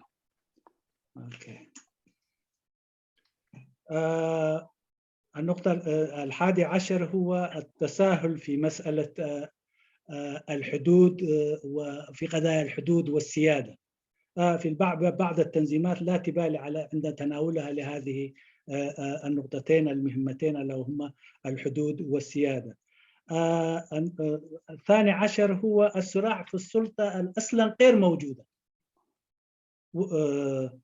والنقطة الثالث عشر هي الصراع بين أصحاب التجارب الواحدة. قد تفهم الصراع عندما يكون بين أصحاب تجربتين لأنه هم من خلفية مختلفة، ولكن عندما ترى أنه صراع بين أصحاب التجربة الواحدة والتاريخ الواحد، هذه كلها يعني ألقت بظلالها وأدت إلى إضعاف المقاومة الإريترية. طبعا أنا قلت برضو السلطة اللي كانت موجودة غير موجودة، بهذا المشكلة الناس كانت تسارع في السلطة، فإذا هذا كان يؤدي إلى فشل التجمعات اللي كنا يعني نعملها. جميل. الصراع في السلطة الغير موجودة هذه كانت يعني زي ما ذكر أنه كانت النتيجة تبعتها كانت أنه عدم خلق أو تأسيس مزلة واحدة نكون فيها نستزل فيها. بارك الله فيك، شكرا. قصر 14 ممزني ناي مريحنت بحلفي أب صلالاتن جنباراتن أب كندي بعقمن بقعاتن زخون أب كوتاتات لزنبرة بقوع زخونة ወይ ኳሊፋይድ ዝኾነ መሪሕነት ተቃውሞ ክንመስርት ኣይከኣልናን። ኣብነት ኣብ ሃገራዊ ባይቶ ይኹን ኣብ ካልኣት ይኹን ምናልባት ልዕሊ 6 ሜትር ዝተበሎ ብዙሕ ተስፋታት ዝነበሮ ክኸውን እንከሎ እቲ ዝነበረ ግን ብኮታታ ስለ ዝነበረ ኳሊፋይድ ዝኾነ መሪሕነት ክንገብር ኣይከኣልናን። ቁፅሪ 15 ንሓድሽ ሓሳብ ወይ ተበግሶ ዝኾነ ይኹን ኢኒሽያቲቭ ክትቅበል ዘይምኽኣል ዝኾነ ይኹን ተበግሶ ክመፅእ እንከሎ ብዓይኒ ጥርጠራን ስግኣትን ይረኣይ ስለ ዝነበረ። ቁፅሪ 16 ሓድሽ ራእይ ክመፅእ እንከሎ ኣብ ክንዲ ብራእይ ምብዳህ መን ኣምፂዎ ኢልካ ነቲ ዘምፅኦ ሰብ ንዕኡ ጥራሕ ጠሚትካ ኣሉታዊ ሸነኻት ኣጉሊሕካ ኣብ ጥርጥር ምሽማም። النقطة الرابعة هي يعني تقييم القيادة أو كيف تأتي القيادة. عندما تقييم القيادة بدلا أن يكون التقييم يكون الإمكانية والتجربة وأشياء أخرى تليق بالقيادة. كانت تكون أنه تأتي القيادة في تقييمنا كانت المحاسسة، فبدلا والقيادات التي تأتي بالمحاسسة بدلا أن تكون عندك قيادة رشيدة تكون عندك قيادة لا تمتلك المقدرة ولا الكفاءة ولا الإمكانية. فاختيارنا أو تقييمنا للقيادة إنه عن طريق بدلا أن يكون عن طريق الكفاءة والإمكانيات كان منظور من منظار المحاسسة، إنه مين يأخذ مين ومن وياتو مكتب يكون لياتو شخص. فهذه هي أيضا واحدة من المشاكل. النقطة 15 هو عدم قبول المبادرة. عندما تأتي مبادرة حديثة دائما تليها التشكك وعدم قبولها باعتبارها يعني مبادرة، وأكثر من ذلك إنه يعني تشكك فيها. فهذه أيضا كانت إنه كثير من المبادرات أصبحت عقيمة لأنه لم نتقبلها بشكل مفتوح وبصدر رحب. النقطة 16 هي الرؤية. عندما تأتي رؤية بدلا أن نغارع الرؤية بالرؤية، أول ما يتبادر إلى الأذهان هو من هو صاحب الرؤية. فبالتالي إذا كان صاحب الرؤية هو من الناس اللي لا تقبل رؤيتهم والذي أو يكون مغضوب عليهم، فبالتالي مغضوب على هذه الرؤية وتكون في مشكلة. فبدلا أن ننظر إلى الرؤية أصبحنا ننظر إلى الرؤية إلى أصحاب الرؤية، فبالتالي أيضا لم نتقبل رؤى حديثة، ولم عندما تأتي أيضا لم نقارعها الرؤى برؤى. شكرا. ቁፅሪ 17 ዝሓለፈ ተመክሮታት ብግቡእ ስለ ዘይገምገምና ሓደሽቲ ፅላላት ወይ ሓደሽቲ ነገራት ክስርሑ እንከለዉ ተመሳሳሊ ጌጋታት ምፍፃም ካብ ዝሓለፈ ተመክሮታት ዘይምውሃር ማለት እዩ። ቁፅሪ 18 ንምትእትታው ጣልቃ ናይ ወፃኢ ሓይልታት ኣብ ደንበ ተቃውሞ ብዓውታ ዘይምምካት። ቁፅሪ 19 ናይ ተቃውሞ ደንበ ሽግራት ኤክስተርናላይዝ ምግባር፣ ናይ ተቃውሞ ደንበ ወይ ናይ ውሽጥና ፀገማት ንኻልኣት ምስካም። እዚ ከም ቁፅሪ 19 ክንወስዳን ከለና ቁፅሪ 20 ኣብ ክንዲ ኣብ ታሕተዎት ቀፀላታት ሕብረተሰብ ኤርትራ ህዝባዊ ደገፍ ንምርካብ ወይ መሰረታት ንምዕባይ ሰሊኽካ ምእታው። እንታይ ደኣ ኣካታቲ ሃገራዊ ፖለቲካዊ ለውጢ ዘምፅእ ጉዳያት ኣትኪርካ ምቅላስ፣ ናብ መንግስቲ ምቅያር ወይ ምግልባጥ ዘድሃበ ፖለቲካዊ ጥራይ ሒዝካ ሃሰው ምባል። ስለዚ ነቲ ህዝባዊ ደገፍ ንምርካብ ዝኸይድ ዝነበረ ብዙሕ ኣቃልቦ ኣይነበረን። እዚ ከዓ እቲ خلل أبتي كستايز نبرين عيكون يسمع أن تفكر نايتي مقاومة نابتي حزب دقة فنقبر نابتنا منقست بالباطن ناب مقيار نايت خستان نابو حيلت راح يقبر ساز نبري نتي تحتوي كتصلاتنا حبر السبنا نعو أب مترنافو بزحد هبو أيتو هبو نزبل الأمنات علني أوكي، أنا مدة أتحذر. النقطة 17 هي عدم تقييم التجارب القديمة، تجاربنا القديمة أوقعتنا في تكرار هذه الخطأ، لأنه لم نقيم التجارب فبالتالي نكون نستمر في نفس العمل، وإذا كان في خطأ في الأول أيضا في الثاني في خطأ، هذه أدت إلى تكرار الأخطاءات. التدخل في شؤون هذه 17 تدخل ناب كالوت يعني التدخل في، يعني نحن لم نواجه لمن يتدخل في شؤوننا الداخلية بحزم. هذه النقطة 17. 18 يعني 19 هو تعليق مشاكلنا على الغير. يجب أن لا نرمي مشاكلنا أو إخطاءاتنا أو إخفاقاتنا على الغير، فبالتالي سوف لا نلقى لها حل. النقطة 20 هي التركيز في تغيير الحكم أو في تغيير النظام فقط، دون الانتباه إلى الجماهير وتوعيتها وجعلها يعني إلى مستوى تقوم بواجباتها. فأهملنا الجانب الجماهيري وتركيزنا في جانب إزالة النظام فقط. أيضا هذه كانت من ضمن نقاط ضعفنا. أبزح لكم دو ألوتاوي شنخات قريبنا هنا. دنب تقاومو أب متحقازن حابريتا مسناغن ويكان نحدو نتزولو سبعو صقاتات نابت زدل معالا كوعلو أي كالن كم أون نتهقدف زخسرو حبرة سبعون بوليتيكاون شنخات ناب ربحان كيرو بقعاتن توفاينتن أير أنان ياب من بالقصة 21 22 التسرعات بسورن بجهدن زكايلنا يفعل لها جزءات استراتيجية مبدأ نتصور زخون حنصاصات زي مهلاو تا قصري اسران بزحنا خورا انت خالك زانا مدافع التسرعات بسورن بجهدن زكايلنا يفعل لها جزءات استراتيجية مبدأ نتصور زخون حنصاصات زي مهلاو يعني تيز قبرز نبرة من جنا خوالسي نعوسي نمبدأه استراتيجية نبرنا. اوكي حر عايزين بركة. الشيء الثاني 21 هو التعاون وتبادل المعلومات. ايضا نحن لم نتعاون فيما بيناتنا ولم يعني نتبادل المعلومات، وايضا لم نوظف الامكانيات اللي عندنا في في العمل المعارض.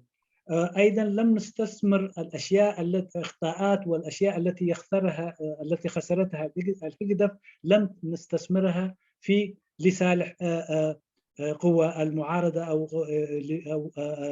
او قوى المقاومه. هذه ايضا من مشاكل من نقاط الضعف. والشيء الثاني هو اننا لم تكون لدينا استراتيجيه واضحه وصريحه لمجابهه اسلوب الذي يتبعه النظام، اللي هو واضح انه هو يعني فرق تسد. فبالتالي لم تكن لدينا لمجابهه هذه العمل الافعال برامج واضحه وصريحه لمجابهتها.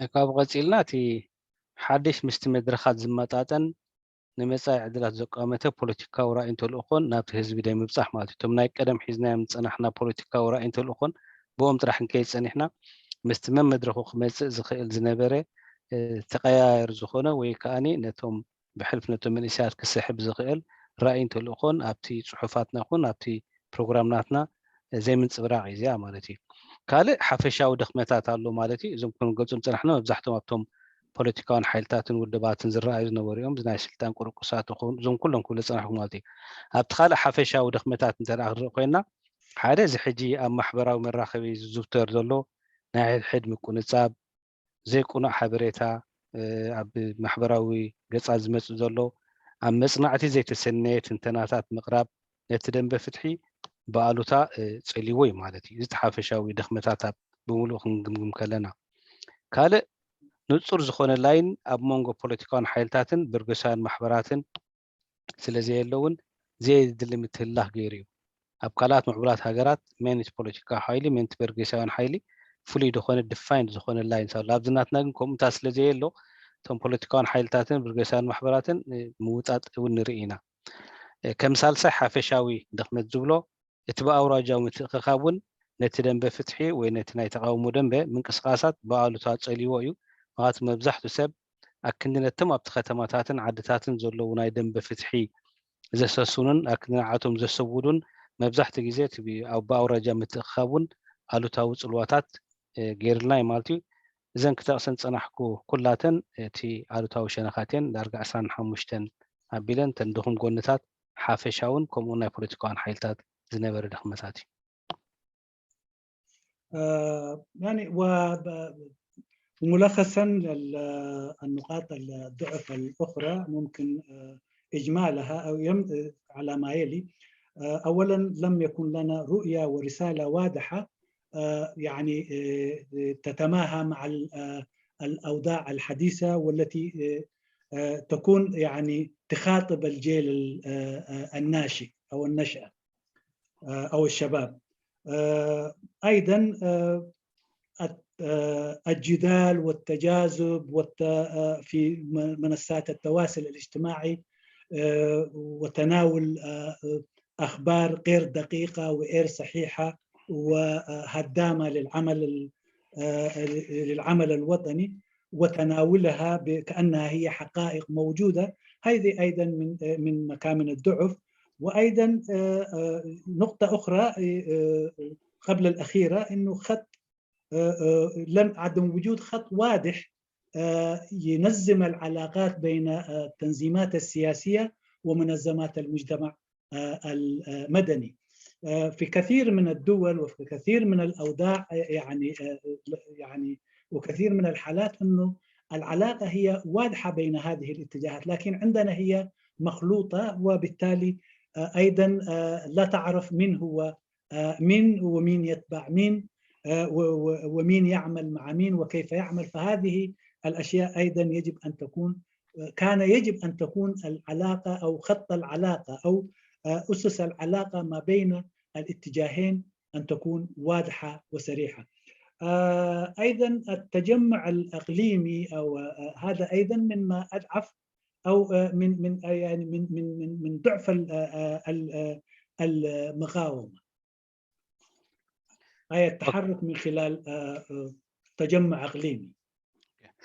أما دمدمتا مرحنا دم بتعاومه أب هاجر فتحين نمنقاس زحنتصام بوليتيكاو بروغرامات أبايتان مفتصامهم عقمن توفاينتن زد اليوم نتبتات نظام كم مفتحي زغربهم نتبتات باتكرو كريم محسن أبدن بتعاومه نتصور زخونة بوليتيكاو فليات علوناي كهلوني جن نرايا فليات بسأجا مقبال نقحت يحتنا حجون كلاتنا عبتحكي حادة سلال كنسرح كبزي نخيل رديو انتخوني كمي جراف فلياتنا تبيبنا عبتقن دي سلاينا هقدف نتوكر زبل مفتحتات حزاق قربه. في الختام طبعا يجب أن يكون عندنا برامج سياسية واضحة التي يعني للوصول إلى الوطن لبناء الوطن. صحيح عندنا يجب أن نسلم به، عندنا خلاف واضح وهذا هو شيء مسلم وشيء موجود وأيضا هو مألوف، لكن يجب أن نعمل يعني وخلافاتنا موجودة وكيف ولا يمكن أن نكون يعني كلنا يعني جسم واحد أو على الأقل رجل واحد ونعمل في إطار واحد. في الخلاف موجودة وهي يعني موجودة يجب أن نسلم بها وهي ليس شيء غير مألوف، ولكن العمل مع خلافاتنا يجب أن نتعلم هذه المسألة وكيف نعمل ونحن مختلفين. هذه هي النقاط التي أركز عليها بعد كده. بارك مفتح لي زغربهم حاده ንጹር ሃገራዊ መቆሚያታት ዘለዎ መድረኽ ዝጠልቦም ናይ ሓባር ስራሓትን መደባትን በቀዳምነት ከነቐምጥ ይግባእ። ቁጽሪ 2 ናይ ግጭት ኣፈታትሓ ናይ ኮንፍሊክት ሬዞሉሽን ኣገባብ ክንጥቀም ኣለና። ኣብ ክንዲ ኣብ ጽልእን ቅርሕን ትንነዝሕ ነቶም ዘለውና ኮንፍሊክትስ ክንፈትሓሎም ንኽእል ሜካኒዝም ክንፈጥር ኣሎ። ሳልሳይ እዚኣ ሙሂማ ምስ ጎረባብትናን መሓዙትናን ዝግበር ደገፋትን ሓጋዛትን ኣብ ንጹር ሃገራዊ መትከል ዝተመርኮሰ ክኸውን ኣለዎ። اوكي هنا طبعا اولا يجب عندنا يعني برامج سياسيه واضحه مبنيه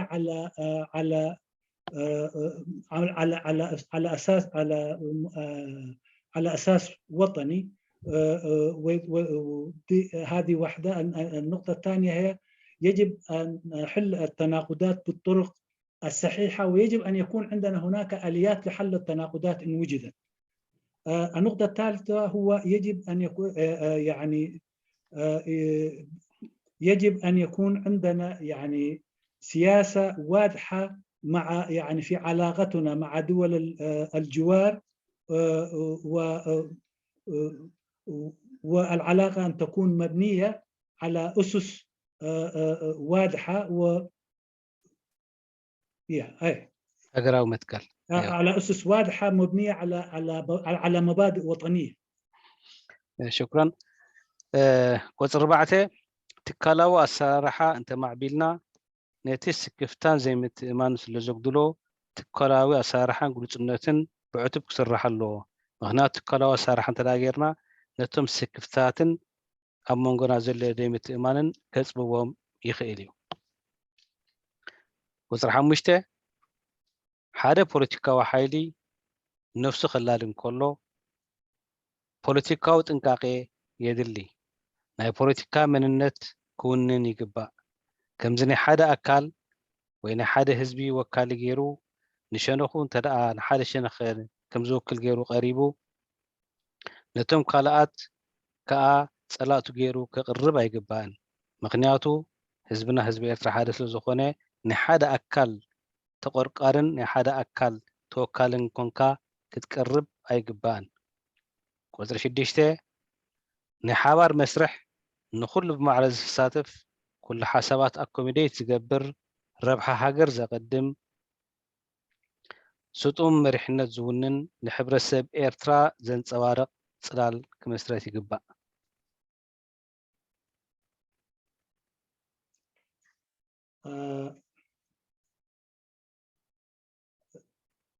طبعا العمل عندنا أيضا يجب أن يكون عمل مؤسساتي، فالعمل المؤسساتي يعني يضيق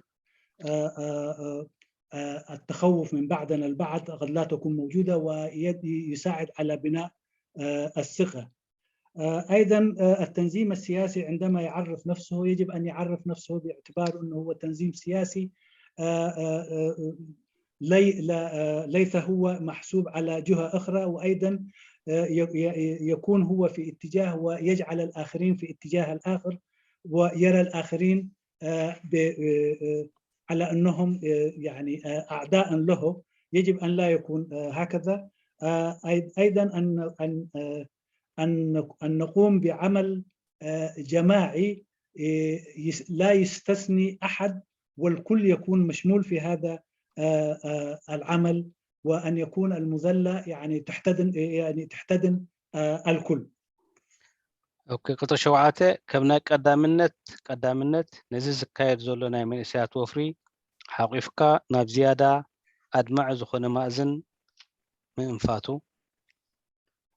قطع 9 نتفوترو أقاوما حزبنا ريكوغنايز مقبار كم ጸጋ مقبال مخنياتو ነቲ ኣቃውማ ሕብረተሰብና ንጸቢብ ፖለቲካዊ ረብሓ ወይ ከዓ ንፖለቲካዊ ሃልኪ ምዝመዛ ዘይምጥቃም ኣስላማይ፣ ክርስቲያን፣ ከበሳ፣ መታሕት፣ ብሄርትነትን ካልእ ዝኣመሰሉ ነገራት ነቲ ሕብረተሰብና ጸጋታት ዝኾኑ ነዚኣቶም ንፖለቲካዊ ፀብብነት ክንጥቀመሎም ኣይግባእን። ምክንያቱ ሕብረተሰብ ኣው ፍልያት زم زي أتدلونا كم تسقطات كنت قوم لنا مخناتو تفتراوي أقومنا سلوكون.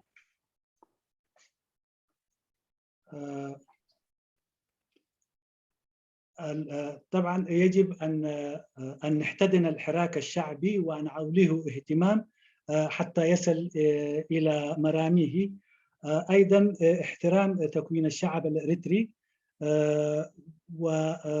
وقبولها كما هي، وعدم استثمار هذا التكوين أو التعدد الإريتري للأغراض الخاصة، وخاصة لأغراض غير وطنية، بل إنما لمصلحة جهة معينة. يجب أن لا تستخدم في هذه الاتجاهات. أن التعدد أو التكوين الشعب الإريتري بأشكاله المتعددة يجب أن تكون محترمة، وأن نستثمرها لصالح الوحدة ولصالح تمتين العلاقة ما بين الإريتريين. اوكي قصري عسرت حدا ምናልባት ካብቲ ኣወንታዊ ምናልባት ስደት ኩሉ ኣወንታዊ ኣይኮነን፣ ግን ካብቲ ኣወንታዊ ኣብ ስደት ዝተረኽበ ብዙሓት ምሁራትን ሰብ ሞያን ተጠሪዮም ኣለዉ። እዞም ምሁራትን ሰብ ሞያን ኣብቲ መስርሕ ናይ ለውጢ ኣበርክቶኦም የድሊ። ከምኡ እውን ሃገራዊ ህንፀት ዝተቆልፈት ሃገር ስለ ዘላትና ዓብይ ዕማም ፅበየ ስለ ዘሎ ንመንፀበረቕታ ሕብረተሰብ ኤርትራ ዝመስል ምትእኽኻብ ናይ ምሁራት እውን يدلي.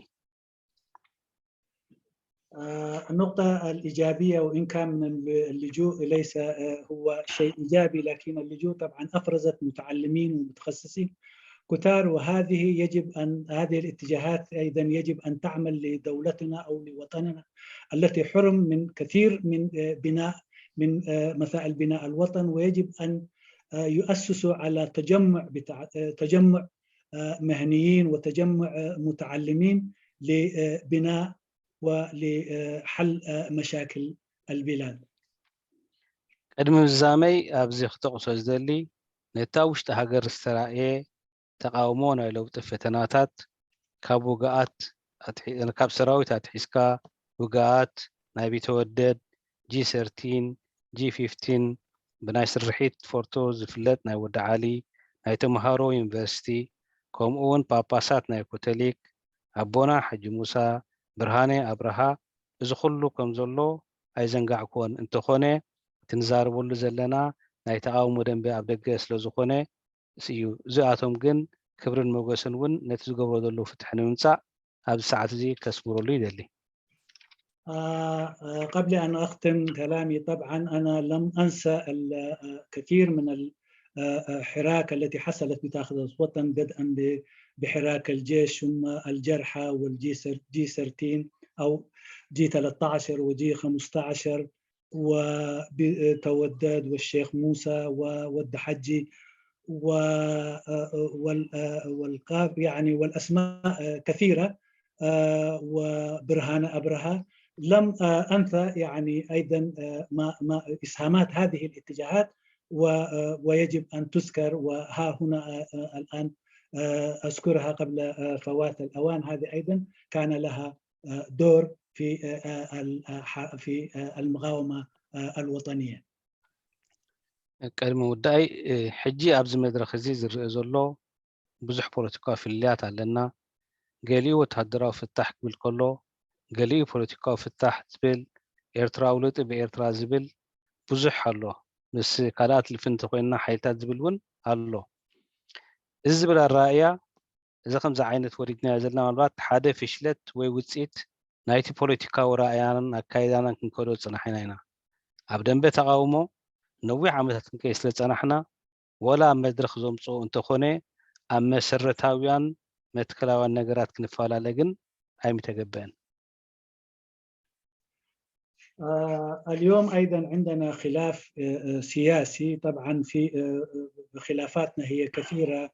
في من يرى حل عسكري، في من يرى أنه حل سلمي، حل غير عنفي، في من يرى أنه التحالف مع الآخر، وفي من يرى قدم التحالف مع الآخر. هذه كل هذه الأشياء يعني هي فشل يعني متراكمة، لأنه من ضعفنا التي ذكر. ولكن اليوم كان يجب أن لا نختلف في مسائل أساسية، ولكن هذا هو الحال. اوكي اب قدمي مجراسي كلت نغرات كبيله ان شاء الله ساتن بصبق غيرن كسمع مالتي تقدميتي سفيح هاجراو جنبار وسفيح صلال ممسرات ببهرياتون علامون ናይ ውልቀ ሰባት ወይ ፍሉይ ጎጅለ ፖለቲካን እምነታትን ስልጣን ጥራሕ ዝምልስ ዘረጋግፅን ኣይኮነን። እንታይ ደኣ ሓበራዊ ፀላይ ብምድምሳስ ሰፊሕ ፖለቲካዊ መወዳደሪ ባይታ ንምፍጣርን ንምርጋፅን ስለ ዝኾነ ንዕኡ ዘንፀባርቕ ፖለቲካዊ ምንጥራፋት የድልየና ኣሎ። ስለዚ زفاهم عليها قرماي ولا هو اوكي. الآن أيضا نحن يجب أن في الختام طبعا نقول يجب أن نرى إلى مظلة واسعة، ليس لاستجابة لبرامج سياسية أو أهداف لجهة معينة، بل إنما مظلة سياسية واسعة يعني لمجابهة العدو وإزالة النظام. يجب أن تتركز على هذا المفهوم وليس على مفهوم آخر. تقاليت نتبي نزم أزونو زفلت حيا لما راحات مكروز اللي سرعة قرف كنسعرو انترا خوينا نتصور حزب زعسلون علامو زنتصرن زعوت نعوت قدنا كابون لعلي زتعاصفن زتوهدن مريحنت يدلي قالسي بزيك الله مريحنت أكال كعوت لزيكل. طبعا لمجابهة التنظيم بشكل تنظيم الهجدة، فالذي يعرف اتجاهاته ويعرف كيف يصل إليها يتطلب مننا إلى عمل واضح وإلى قيادة تقود هذا العمل تلتف حولها الجماهير لضخامة العدو الذي يقف أمامنا. ترى مجرسة نتبي سلتاون استراتيجيكاون نتبتات فرالينا خنرئي قبا እቶም ንቆሞም ግንባራት ይኹኑ ፅላላት ኣብ ስልትን ስትራቴጂን ዝተመርኮሱ እንተደኣ ኮይኖም ንፅባሕ ንግሆ ኣብ ፖለቲካ ኤርትራ ንመፃኢ ዓብ ፀገም ከይፈጥሩልና ምእንታን ብንፁር ሃገራዊ ረብሓታትና ዘንፀባርቑ ሓድነትና ዘጠንክሩ ፅላላት እንተደኣ ወኒና ሓቀኛ ደጀን ህዝብና ክንከውን ንኽእል ኢና።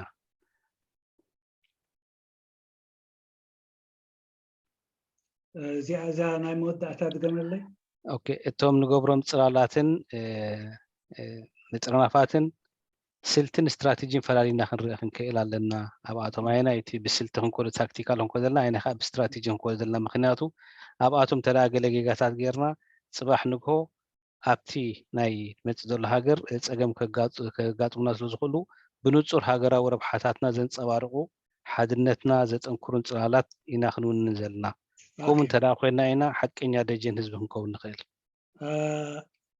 المظلة التي بصددها التي نحن بصددها يجب أن نميز بين يعني المسائل التكتيكية والمسائل الاستراتيجية، فيجب أن لا نختلط بين الاثنين.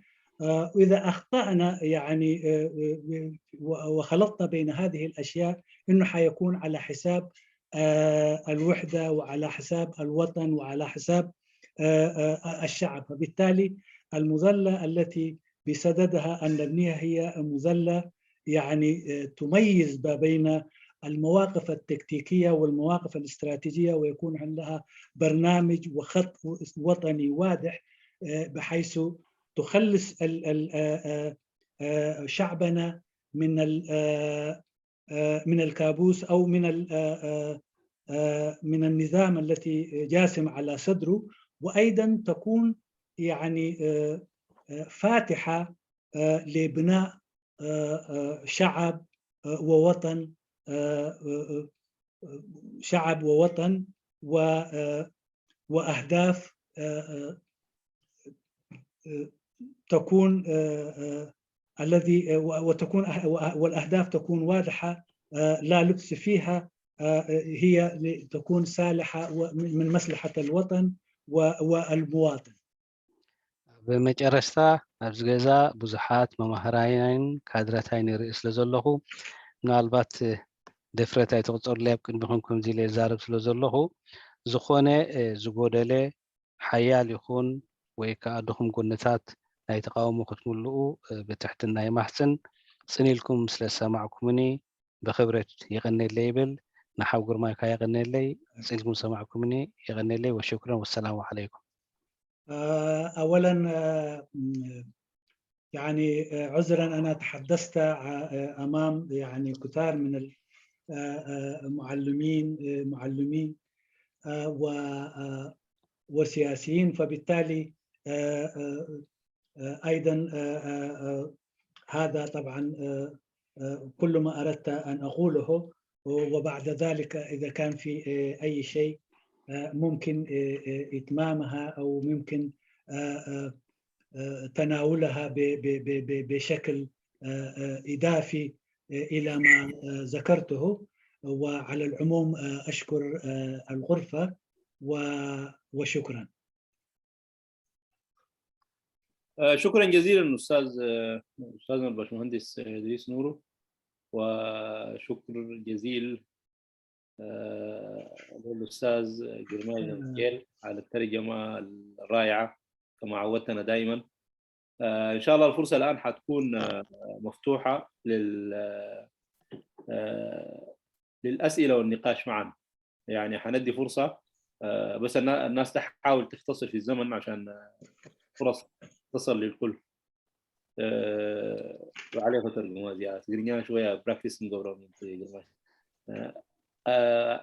أستاذنا الباشمهندس إدريس نورو كعمل دامس قرنا، والأستاذ جرماي زمكيل كعمي دامس قرنا بتعمي صبقة تراجمة تم لمود مالتيهم كلهم عاتقين مدنا مالتي. إن شاء الله حجي أبريتون حتون كن أتصل زخنا حسرة بينا دحر نخلو مالت عدلات متوسع مالتي حسرة بينا العدلات متقامة لنا بزختخاء لما تنقع مدقاقام كن نحاول نتجنب إنه نكرر نفس المواضيع يعني. شكرا جزيلا. مو عبد السلام حسن في جمهورية. أستاذ عبد السلام حسن تفضل. السلام عليكم ورحمة الله وبركاته. كما بعدكم يغني لنا حاول إدريس نورو ومن جرماي نبحك very enlightening session occasion جركم لنا. جاءت حتى قلت في لقاءاته أبتن ألو تاون أو تاون دبل كان مبزحة نقاط ألو تاوين هجي إصغاتكم أبتدى جروب ناتكم نايكادو جروباتكم تزاروا يدخلون يقوم أبينا إنت عينت من كسرات إنت عينت solutions بس solution دكبر كاسي implement جبرو اللوديوم يلون ناتاتهم قدايندي نبخاتكم جن إصغاتكم تي problems ويدما تي ألو تاون أو تاون يكم list دكبركم مو as a group إصغاتكم سي after solution سي أب من تاي درجة لهم أب implementing مثال حجي part of it is أطر عسر تبعت الاستخدام تدافعين lack of qualified leadership قلت في النيرة حجي ناب زعبانا تاسي مثالي تمكرو كابتو جروب حدش leaders ناي بنسا انتاي movements وين ما انتاي عينت solutions تقول له to maybe كابز academics تخوان استبادكم بستارجوركم زحات مهارات وتازي solution حدش leader مهنياتو سي leader كابتن بشين صغيرتي yes صح عندكم example يدم بس كل شيء في solution implementation ناتكم جروب سي من تاي درجة متاعتي. شكرا جزيلا أستاذ عبد السلام، شكرا جزيلا. نسألتني لك حتى أوان كلنا حساب بالنخانة أستاذ عبد السليمان كنوسل يا ريت حوات مالت إننا لعلنا نحسن إحنا نقول له عندنا هو مالت وجهة توكيل أستاذ عبد السلام سليمان حسنا بالك تحريا كلتين إن شاء الله ترجموا أستاذ جماعي بعد ذاك نواصل بإذن الله. السلام عليكم ورحمة الله وبركاته. كلكم سلام. اسمع أنت اللخو. تفضل. نعم. أوكي. بقدام النت جزاكم الله خيرا. زي جزاء نخنزنا مسألة عرسات لكم تزار منازل لكم بفلا يدمحوا باش مهندس إدريس نايل حكي إذا جاك مسكانة نزي تبعت تحتيركا نقفتها وات أمامتان قداينا نقفتها أمامتان نقفة كلمة فتاوي خير أكلنا يتقداي نقف انبر صلاة يكون النقفة صلاة يوضع كاي هجي إذا زجبركا من نقفتها أمامتان إن شاء الله نقصالي نسخة خابئة كابزئة نحادن العلي نخلتن العلي كالون بخمس جباب دال علنا هنا تقداك كاي أفتحوا تجن انتهى قرب كم مجمرة مسمسي بعابي عند حريف كايو خموتو خيلي قتلو خيلي ببقرو غيركا خاطر مدحجي كم مو كنت تسمعني ببقرو غيركا نتانق فيتا قرار بخا تقربا زلخا خوين تسمعني مو يا ريت اب نيكست تايم جن اب كندي كاب جبهه السودان ساعته تجمرو جبهه خجمر كلا قدميون كاب 40 حدن انت تتحاز قداينا اتي مفتحتاتنا ون ابو امرانا نيرنا انت مالتي خمدي جبهه سي حنت نيره سودان ساعته اب ثلاثه بقمتات جمع معيله تحط اخت اللي عزلوا زي انت سلمتي حنت نيره سلمتي حنت نيرنا حنت زنبرنا بعلامه ترى نيرو ولا سودان ساعتنا جماعه معك نبي انت جبعنا انت لا ابتوشت اتجبها زنبرنا بحاتين ستلت انت لا نيرو خوينو ناس الناس مسرخبه وي دما فحم سبله فحك بالدما زينو برخونا له قداينا نقفتاو قداي يرنا خير انايو نفسنا خحخخنا تاريخنا تملسنا رئينا اب كم زي اصبو نيرنا اب زي ادما جيجا نيرنا كيبلنا انت الان خيدا لنا تاغعزو بحجون قصالي ازي فرات ازي خفري يقني لي باش معنا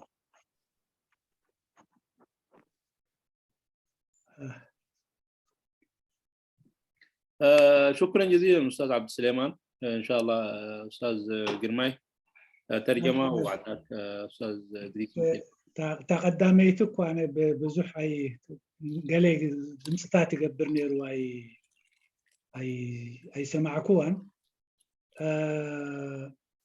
قلنا أستاذ عبدو سليمان بحصيره يعني بالاختصار كان يقول إنه المغاربة النقدية للوضع هي يعني جيدة جدا، وأنا يعني أهنئك على هذه الشجاعة، لكن كان يجب تناول المغاربة النقدية بدلا من بعد التسعينات، يعني من قبله، لأنه يعني حصل في الساحة يعني انشطارات الجبهة أو فيما قبله أيضا. فبالتالي لو تناولنا الموضوع باختصار، إنه من أساسه ومن جذوره لو رحنا إلى تاريخ اللي ما قبل هذه الأشياء، ممكن نستصحب هذا التاريخ ونأتي إلى هذا اليوم ويكون عندنا يعني مغاربة نقدية للوضع، وثم للتقدم إلى حلها يكون أسهل. أعتقد هذا اللي فهمته من الكلام، والأخ عبدو موجود طبعا إذا كان أنا قصرت في هذه المسألة. نعم. إضافة لكده كان يمكن سؤال أستاذ السلام حسن. أستاذ حسن كان أيوة نعم. كان تقريبا يعني بيسأل الأستاذ إدريس باشمهندس إدريس إنه النقاط الذكرة مستوى تطبيقها في تنظيمهم هم، يعني حاول يسأل من الأستاذ إدريس إنه يا أخي من ضمن النقاط اللي ذكرتها إنه كان في إشكالية في إشكالية بتاعت قادة مؤهلين. ما هو العمل اللي قمتوا به انتوا عشان تصححوا المسار ده بالتحديد يعني؟ فيمكن دي من ضمن الاشياء اذكرها، ما سجلت يعني. اذا كان في حاجه يمكن استاذ ادريس كمان يوضحها يعني. تفضل. شكرا.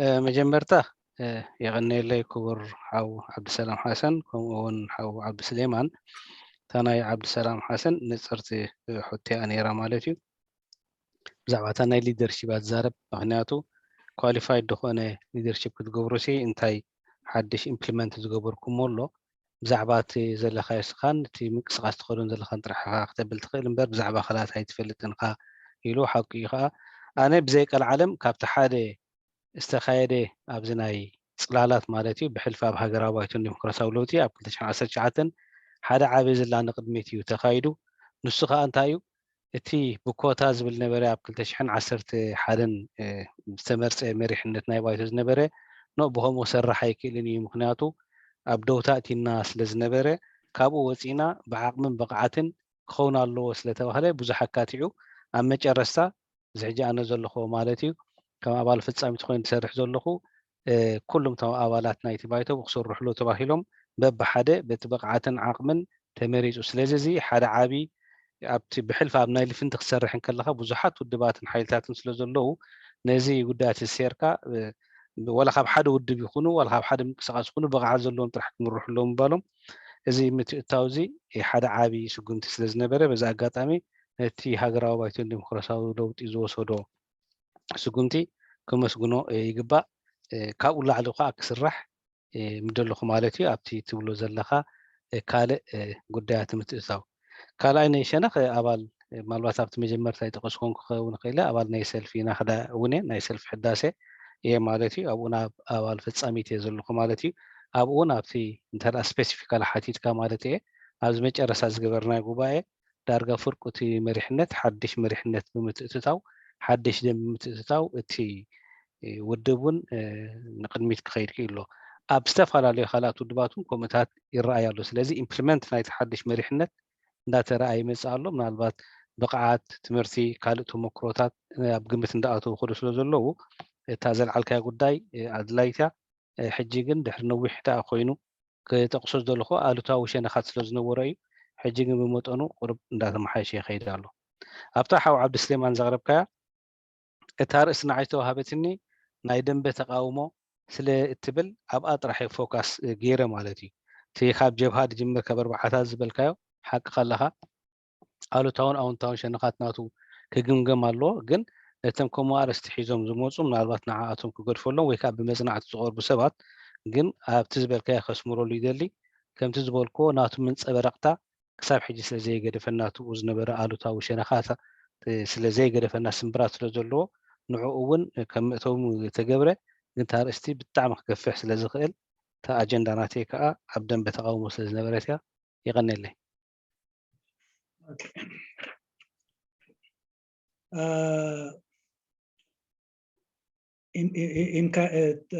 الرد الأول كان إمكانيات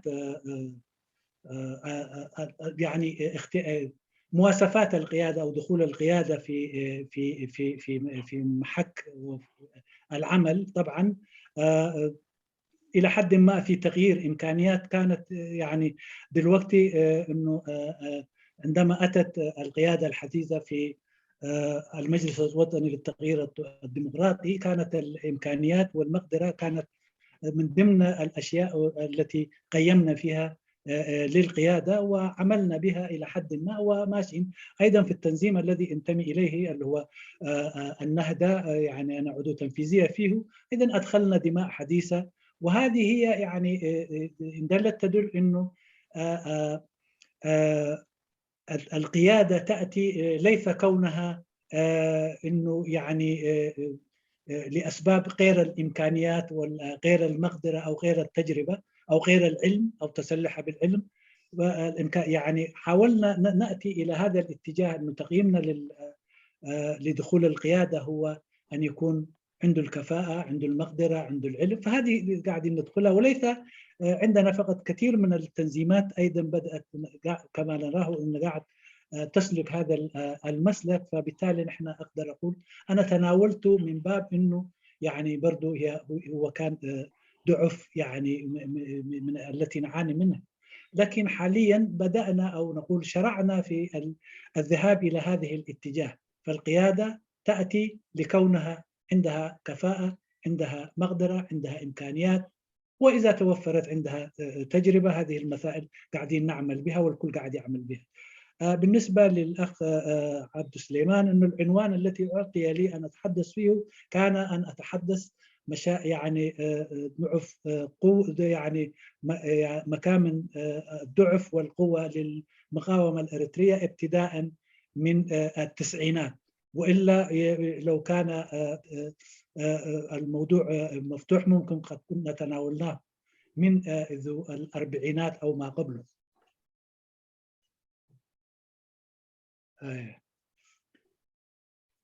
نعم، السؤال الثاني طوالي استاذ ادريس. رديت على سؤالين. سؤالين ردينا عليه. لا ممتاز. استاذ خيار ياسين.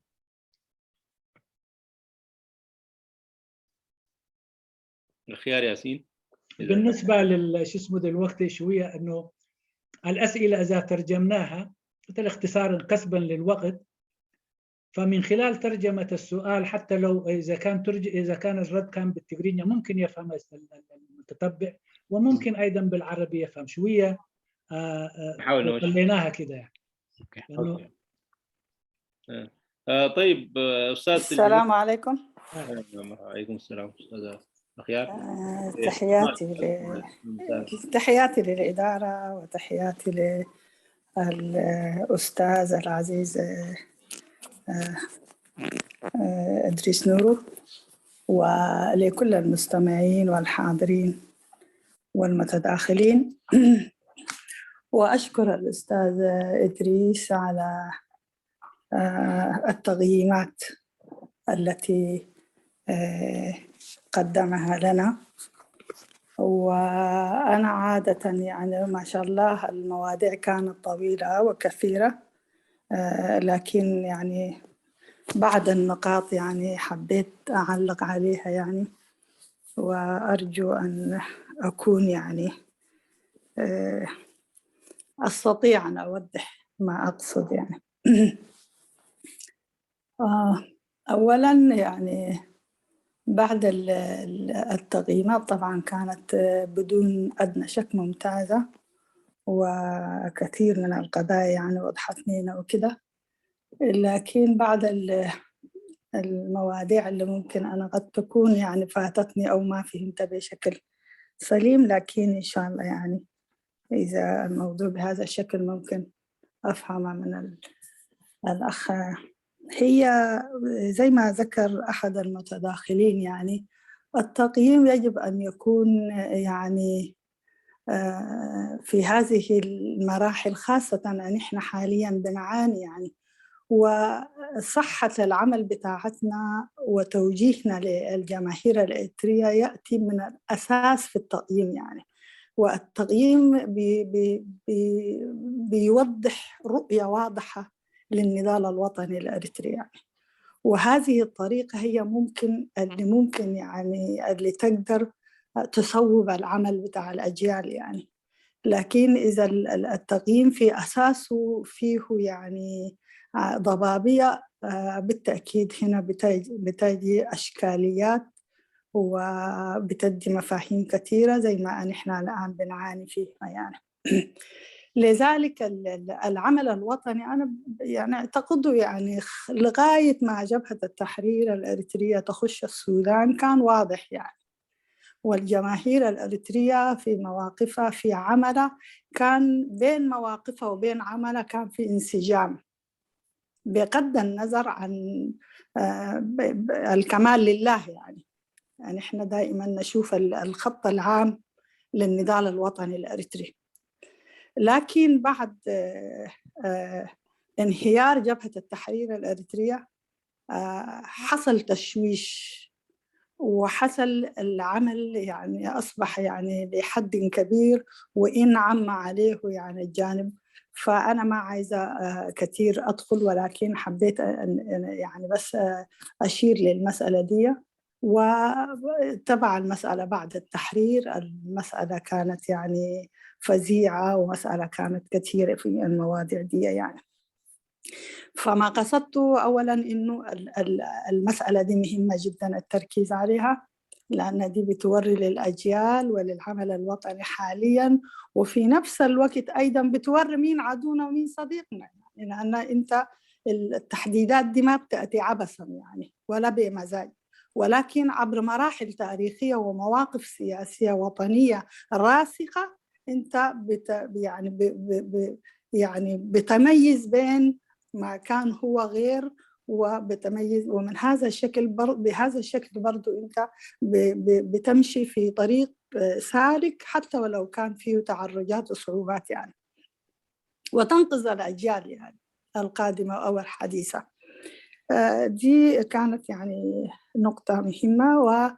والنقطة الثانية في التقييم برضو يعني إنه كان في تحميل المقاومة الإريترية. صحيح يعني نحن إذا عددنا كلنا نتطلع إلى كماليات وإلى الكمال وكذا يعني، وعندنا الأحلام، أحلامنا وتطلعاتنا كان منها الضرب، واللي لا زالت هذه الأحلام قائمة ممكن الناس. لكن يعني أنا حسيت إنه التقييم الجوانب السلبية كثيرة جدا، بحيث يعني أبعدنا أو كان في استبعاد من طبيعة المرحلة اللي مرت بها المقاومة، خاصة الشعب الإريتري كان في نضال متواصل ل30 سنة، ثم قدر هائل لهذه الجماهير، ثم عملية المقاومة مع هذا الضعف، مع الاستنزاف اللي كان مستمر ولا زال. ده كله في التقييم المفروض كان يخش عشان نكون أيضا يعني ندي نحن الجانب المضيء في تاريخنا يعني، في بطولاتنا وفي صمودنا وفي تحملنا وفي تسامحنا. هذه الأشياء بتدينا روح معنوية جديدة ننتقل بها، بدل ما نعدد هزائم وأخطاء وكذا يعني. لما نكون نقيم إنه نحن رغم كل هذا إزاي هذا الشعب إنه واقف وعنده روح التسامح وعنده روح الإصلاح وعنده روح التفهم وعنده روح النضال وكذا يعني. فده مهم جدا يعني، ليس بس إنه نحن نقزم هذه النضالات وهذا الصبر الكبير وهذه التضحيات وهذا الواقع المرير اللي يعيشه شعبنا بصمود وبسمي. دي نقطة ثانية يعني. النقطة الثانية اللي أنا حسيت إنه عملية إنه المذلة يعني، إنه حسيت وكأنه الكلام، ويمكن قد أكون أنا عشان التقرينية ما أفهمها كثير، أو يعني عملية المذلات يعني اعتقد المقاومة نجحت في إيجاد مذلة يعني مذلة مقاومة يعني، وهي بتحمل البرامج السياسية الناضجة التي تجمع عليها أو تعكس معظم قضايا الشعب الإريتري وتطلعاته. وبالتالي يعني زي حسيت ممكن الناس توسع فيها، أو يعني أو ادعاء إنه ممكن أن إحنا نعمل واحدة تانية، أو يعني عموما الفكرة ما وضحت لي، لكن أنا حسيت إنه في إنجاز كبير حقق رقم ما نتمناه من تطلعات أكثر فيه هو المجلس الوطني يعني، وصلاحية هذا المجلس لتطوير ولتوسيع والعمل كقاعدة أساسية فيها يعني. نعم. نقاط وصلت إن شاء الله. يريد عليك الأستاذ إدريس نورو. نعم، يمكن الوقت ما ايوه ان شاء الله بعدين حنقوم ندي فرصه. نعم نعم طيب للكل، لكن نقاطي كانت واضحه جدا وكلها جوهريه يعني. شكرا جزيلا استاذ خيار. استاذ جرماي لو قاعد والاختصار بحس أرز بلا سفيح زعبا يونيرو كابتي قال كابتي ميزان صبوغ نيرو قال حليف إنك خون يخول وين زي ترد أكو خون يخول ميزان نمرح حزبنا ميزان مقبار دماء بكل صراحتنا نمرح حزبنا تقاميو برهم الزخون شجر يايبلون شجر وين أيكونن قصيل كاخ أنا بتزخيد صراحة كاخ كيدي حق زكا أنا بوجنيز بلوس جاب جبهان السودان تأتو ኩሉ እቲ ስራሓትን እቲ ዝግበር ዝነበረን ንጹርን ብሩህን ፖለቲካዊ መደብዕዮን ዝነበሮ እዩ ነይሩ። ብድሕሪ ተሓኤ እቲ ስራሕ ብዙሕ ኣብ ፅልግልግን ኣብ ድንግርግርን ኣትዩ ድሕሪ ናፅነት ድማ ጨሪሱ ተባላሽዩ ማለት እዩ። ንባህጊ ህዝቢ ዝጥምትን ንባህጊ ህዝቢ ዘርውይን ነገራት ኣይተረኣየን። ብሚዛን ማለት ነቲ ሚዛን ምግባር ከዓ ኣገዳሲ እዩ። ነቲ ዘሎ ፈሊጥካ ነቲ ናይ መፃኢ ወለዶ ድማ ንኸተማእዝኖን መንገዱ ንኸተሕዞን ይጠቕመካ እዩ። ኣብ ሚዛንና ኣሉታዊ ሸነኽ ብብዙሕ ተገሊፁ ግን ከዓ እዚ ቁሩብ ነቲ ፅንዓትናን ተፃዋርነትናን ተወፋይነትናን ከነኣእሶ ወይ እውን ማለት ከሰናብት ስለ ዝኽእል ብከምኡ ኣይጥመቶን። ከምኡ እውን ፅላል ናይ ተቃውሞ ኣብ ምምስራት መብዛሕትኡ ነቲ ሃረርታ ህዝቢ ዝምልስን ድልየት ህዝቢ ዝተግብርን ፅላል ብፖለቲካዊ መደብዕዮታቱን ብመስመራቱን ተመስሪቱ እየ ዝብል ምስፋሑ የድሊ ይኸውን። እዚ ከዓ ብርግጥ ምስፋሑ የድሊ ግን እዚ እውን ብዙሕ ብኣውንታዊ ኣይርዮን። እቲ ዝተገብረ ከዓ ነይሩ እዩ ሕጂ እውን እኹል እዩ ኣይኮን ባህልቲ ኣይኮንኩን ምስፋሑን ምዕባዩን የድሊ እዩ።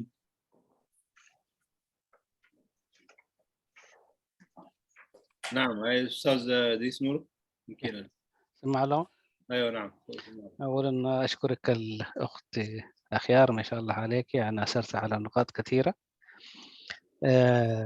صبغنا تبتاتقي تزاريبكي أنا خأمنا البات زين خيكون تقدا يا خم مجمرتا دحر بايتا خقبرلو فتينا مالتي مجمرتا كم تنحو عبد السليمان زملوس كله اتنا يتقادلو حرنت إيرتران قدمي زنبرن أبز فتيمة كتو يدولو خنتي أو انتاون ألتاون شنخاتو نهات خال سنتمنت سلوزلو مالتي أنا كابتي ناي دحر تسعان حدن زنبري كأتو جميرة مالتي تخالي نفسو زخالة أرستن نفسو زخالة مصنعة زيدلي مالتي نوعو سلوزخونون دحر بايتا غيرلو مالتي نتم ألتاو شنخات سلمنتايم تم ألتاو شنخات زموتو دلو مجمرتا نتي ናይ ተቃውሞ ደንበ ዝብል ዘሎ ምእንቲ ኩሉ ተቃውሞ ደንበ ከይስከሞ ነታ ኣሉታዊ ሸነኻት ታሪኻዊ ዝነበሩ ጉድለታት ኩን ወይ ከዓ ታሪኻዊ ዝነበሩ ሕፅረታት ንዓኣቶም እውን መጀመርታ መድሚደ ሰቲ ነስኒሰሎም ምክንያቱ ንሳቶም ክርድኡ ስለ ዘለዎም። ካልእ እቲ ሩሕ ዝበልክዮ ምክንያቱ ወድዓዊ ዝኾነ ገምጋም ክንገብር ኣለና ካብኡ ክንመሃር እንተደኣ ኮይና ወድዓውያን ክንከውን ኣለና ናይ ብሓቂኻ ገምጋም ክንገብር ኣለና። ስለዚ ኣነ እቲ ከምቲ ዝበልክዎ ነቶም ገምጋማት ኣብ ተመክሮይ ዘጋጥሙ ነገራት ክፍትን ጀሚረ እቲ ናይ መዘላት ዝበልክዮ ምክንያቱ 2010 ኣባል ናይ ኮሚሽን ኮይነ ተመሪፀ ናይ ኤውሮፓ ይሰርሕ ነይረ ማለት እዩ። ኣብቲ ግዜ ኮሚሽን ዳርጋ ዝሰርሕ ናይ ስራሕ ብጣዕሚ ዓብ ስራሕ ነይሩ ክሳብ ናይቲ ኣዋሳ ናኣትወሉ ማለት እዩ። ስለዚ ብዙሕ ስራሕ ከም ተሰርሐ ይፈልጥ ትመዘላ ክግበር ከሎ ክሳብ ክንምንታይ ፃዕሪ ከም ተገበረ ይፈልጥ። ኣብ መጨረስታ እቲ መዘላ ምስ ገበርናዮ እቲ ናይ ሃገራዊ ባይቶ ካብቶም ለይትን መዓልትን ተደፊኦም ዝሰርሑ ሰባት እንተበልኩ ካብ ሓቂ ዝረሓኩ ኣይኮንኩን። ድሕሪኡ ግን ሓደ 9 ዓመት ኣብ ደውታይ ተኣትዩ ማለት እዩ። ሕጂ ንዑ ከም ኤግዛምፕል ነምፅኦ ስለ ዘለና ጥራሕ እዩ። ካልኣት ብዙሓት ምጥርናፋት ካልኣት ብዙሓት ወላ ብውድብ ደረጃ እውን 2-3 ውድባት ብሓንሳብ ዝሰምሩ ዝነበሩ ዘጋጥሞም ዝነበረ ፀገማት ሕጂ ኣነ ፈፈሊና ኣይኮናን ንሪኦ ዘለና ማለት እዩ።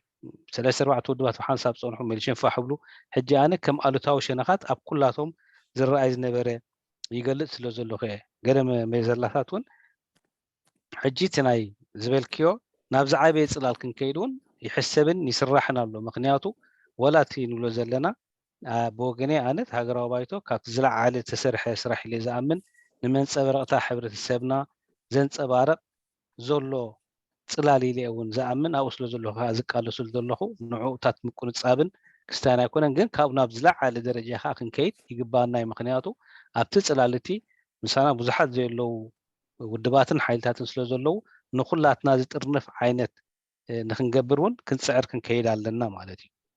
እዚኣት እምቶም ክብሎም ዘለኹ ተኣሉታዊ ሸነኻት ዝበልክዎ ከዓ ትኽብርነት ንሱ ዘሎ እዩ ምክንያቱ ኣደ ኩሉ ትሓብእ እሞ ሓበለ ዓይና ይትሓብን ዝበሃል ኣሎ ብትግርኛ ما أعرف كيف حتترجم هذه جرماي بس هذا هو الواقع سلازي نتي قداي بخستاي كنريو هنكير لنا انت دانتهم ነገራት ቁርብ ክንሸፋፍኖም ኮይና ግን ወድዓው ዝኾነ ገምጋም ክንገብር ስለዘይንኽእል እዚ ኻት ዝበልክዎ ካብቶም ተመክሮ ክንመሃር ስለዘለና ብኽእለተይ ነቶም ተዓዘብኩም ነገራት ሳይንስ ንፍልጠታዊ መጽናዕቲ እውን ኣይኮነን ኢልያ መጀመርታ ናተይ ተመክሮታት ግን ንሱ ንመስሉ شكرا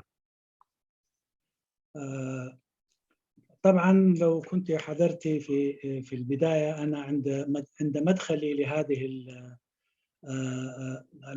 المحاضرة أو لهذه الأمسية قلت أنا حتى لا أحمل المقاومة بتنظيماتها السياسية المعروفة لوحدها قلت حاستصحب جميع الأوضاع أو المواقف التاريخية أو التي مرت بها والاتجاهات التي شاركتها وطبعا تناولتها من كل الاتجاهات حتى أكون موضوعي وده طبعا يعني من خلال تجربتي ومن خلال رؤياي ومن خلال ممارستي لهذا العمل طبعا عملت أرضية واسعة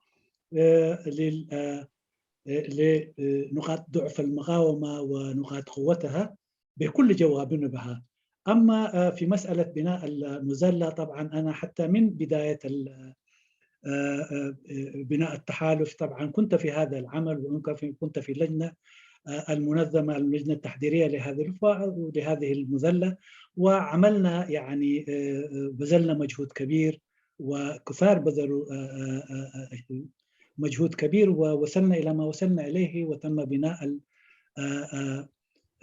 المجلس الوطني للتغيير الديمقراطي وهذا كان بمجهود كبير وأنا ساهمت فيه وبعرف الأشياء وهي كانت أشياء إيجابية لكن بعد تأسيسه يعني لمدة 9 سنة دخل في ثبات شتوي فبالتالي هذه هي كان يجب أن نتناولها أيضا بكل وضوح وبكل شفافية 9 سنة من دخول ثبات شتوي هذا طبعا شيء لا يغفر ولكن هذا هو الوضع وهذا هو الشيء اللي عشناه أما إلى التطلع إلى بناء مجلة أكبر وأوسع وتحتضن كل الاتجاهات اللي موجودة خارج عن المجلس الوطني للتغيير الديمقراطي أو عن المظلة التي موجودة المظلة الكبيرة هذا هو يعني ما نسعى إليه والكل قاعد يعمل في هذا الاتجاه أما تناول القصور ليس هو لتقزيم المجلس ولكن أردت أنه كما يقال هو طبعا ترك مثل برضو أنا المثل ما يحضرني مثل بالعربي يوازي هذا المثل لكن إذا كان يقال يعني الجمل لا يشوف عوجة رقبته فأنا حبيت أن يجب الكل مننا حاولت أن يرى إلى اعوجاج رقبته حتى يعرف النقصان الذي فيه من هذا الباب تناولت نقاط الضعف وليس إلا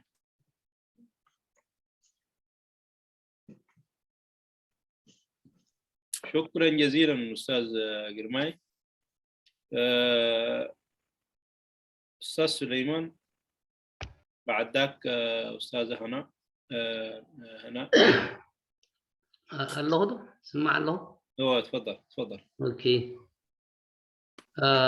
مجمرة حاونا أدرس نور ذهب كايو بزح تناخيف كايها سلازي بزح أستمرتات زلو يخايب كانا يقنيلنا تناتي انت حجي قرب عن تبيكوا أخريها تنكيفاتا نيرا مالتي سيتي أبزي حجي زخي زلو كونتات تحبرتسبنا أب تفلالي يوزلو قليونتي سرعات دقف قليون ويانس دقف قليون أبد دقف كمستات سلقالو إذا ما كابتي دخمتات نايتن تقاوموا الدباتي وزبل قرب استرد إنه خينو مسيل النمو بخمي يزخب لك مخنياتو تي زلو حبرتسبنا لو من دحرينا وقليو بتفلالي مخنياتات ኣብ ሓደ ተጠርኒፉ ኣይፀንሐን ካብ መጀመርያ ካልኣይ ድማ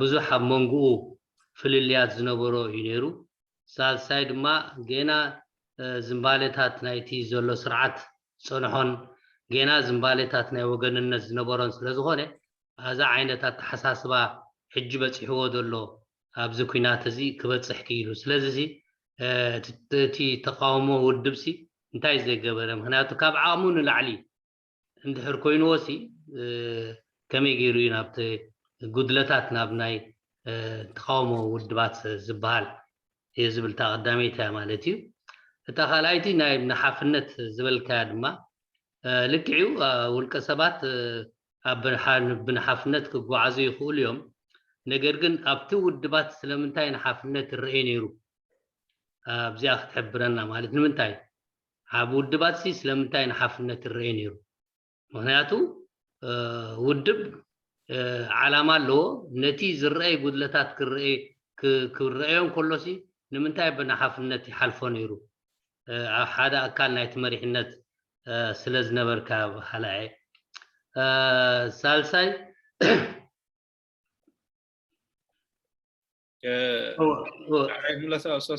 ሕፅር ዝበለት ሕፅር ኣብላ ما أنا حصير سالساي دما قاليهم أفتناي قالوا تاوي صعبين قلصون كلها قاليهم مريحنت كاب حلافنتهم من العلي يقبروا نيرهم زياب خمي ترد أنها تخيل مالتي وشكرا شكرا جزيلا أستاذ سليمان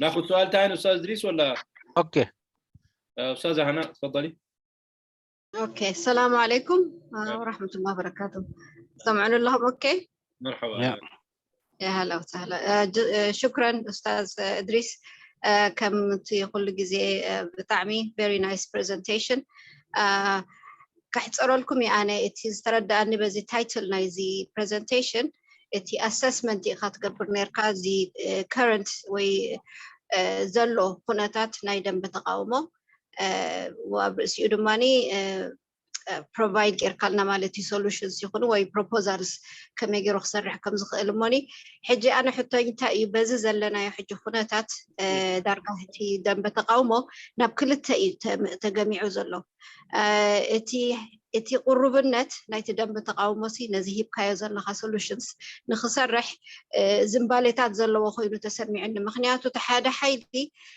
مس أمريت زك على زلو مساري حيزو مسؤول يتوجينو زلو مالتيو اتحادى دماني أبسدتي زلو سلازي أب equal footing سلازي لو زي أبتخايا زلنا solutions و proposals انت عينت فعالية خهلو ويخيل أبزز لنا يخونتات effective كخون ويف نخسرح نخيلسي اتي زلنايو هواهو درجة فاح جنراحي أتي وزلمو كما يركايو كوها هاد زخيل يوزبل وي how confident are you نسخد ماني إزيتات أبتخايا زلنا suggestion كسرح يخيليو especially can it be implemented and if so see بايتو بزعابي كسرح يخيل ديو وي أبتتفل عليه زل ودبات زلوا I hope ترديكم تكونوا صحتوي شكرا جزيلا أستاذ هنا تفضل أستاذ إدريس اوكي مجمرتا شكرا حونا سليمان تن زغرب كان حتوتات حدا اتي كجلس كله خانه اتي نزحجي قات إمنا زلوس كمير كهنتي دم بتاعهم يبقى خاطر درهنا الحجي ترخيب دول خناتات كم تزبولكو ننوي عامتات حيال مرحنتن حيال طرنافن نيرنا انت زخون نيرو حبيت مزلاتات نيرو منا انت زخون دلو نيرو منا انت زخون نيروم ابز حتى فايلنا لدلنا رأي بزح كنفالي مخالنا ولا زخون يخون مسمر كوسر انت رأى خوينو اب تحت حيال مرحنتن حيال طران دلو بود النت ترأيو موسده ግን ፍራግመንት ስለተጸናሕና ፋሕ ስለዝበልና ስለተጸናሕና ከም ደቂ ዛግራኢና መመሊሽና ፋሒልና ማለት እዩ ስለዚ ምናልባት እቲ ጉዳይ ክኽልከል ይኽእል ነይሩ ዘይክእል ንዝብል ካልእ መዐቀኒታት ክህልዎ ይኽእሉ ኮይኖም ግን ኣነ ከምፃ ዝደለኹ ዓቢ ዝኾነ ሓያል ዝኾነ ጥርናፈ ነይሩ እንተዝኸውን ኣትሊስት ዝሓብን ሓያልን ዘሎ ሓደ ራእይ መሃለዎ እሞ ነቲ ጉዳይ ብወድዕነት መዚኑ እዚ ዝሕሸና እዚ ረብሓና ዘሎ ክንብል ምበቃዕና ኣብ ቆምታ ስለ ዘለና ግን ፋሕ ክንብል ክኢልና ነዚኣ እታ ነጥብ ዘምፃኸዎ ማለት እዩ እቲ ናይ ንሓፍነት ንምንታይ እንደረኣኹም ሱቕ ትብሉ ነርኩም ዝብል ምናልባት ሕጂ ኣነ ጀርናል ሓፈሻዊ ዛርብ ስለ ዝነበርኩ እየ ማለት እዩ ድሓርቲ ናይ ንሓፍነት ኣብ ልፍንትን ኣብ ውድብን ይፈላለዩ ማለት ኣብ ሓደ ልፍንቲ ክትኮን ከለካ ኣብ ሓደ ክስታይ ክትብል ከለካ ኣብ ውድብካ ተቕርቦ ነቐፈታን ቁርብ ክፈላለየ ይኽእል እዩ ማለት እዩ ስለዚ ገሊኡ ከምቲ ዓንተበይ ዝበልክዎ ክውሰድ ዝነበሮ ወስታታት እንዳተረኣዩ ከለዉ ሓደ ኣካል ወይ ሓደ ሰብ ጥራሕ ዘይኮነ ብትካል ደረጃ ነቶም ጉዳያት እኣቶም ከምቲ ዝበልክዎ ዓበይቲ ንሓድነት ዝሰናኽፉ ዶ ንካልኣት ነገራት ክመፁ ከለዉ ብምሉእ ብመርገፅ ክውሰድ ነይሮ ማለት ሓደ ሰብ ግን ነቐፈታታት ኣይነበረን ኣይኮነን ብዙሕ ነቐፈታታት ነይሩ እዩ ማለት እዩ ሕጂ ግን ሓፈሻዊ ንዛረብ ስለ ዘለና ኢና እቲ ናይ ድሎ ሓደ ሰብ ንሓፍነት ስለ ዝገበረን ዘይኮነሲ ግን ብሓፈሻ ንዛረብ ስለ ዘለና ኢና እዚኣተነን እቲ ተን ናይ ሓው ስሌማን ናይ ሓፍትና ሃና ከዓ ኣብዚ ዘቕረብካዮ መፍትሕታት ኣብዚ ዝመፅእ ዘሎስ እንታይ ዓይነት ኢፌክቲቭ ክህልዎ ይኽእል እዩ ትብል ማለት እዩ እዛ ብጣዕሚ ሓያል ሕቶ እኺ ኣቕሪብኪ ሓፍትና ሃና የቐኒልና መጀመርታ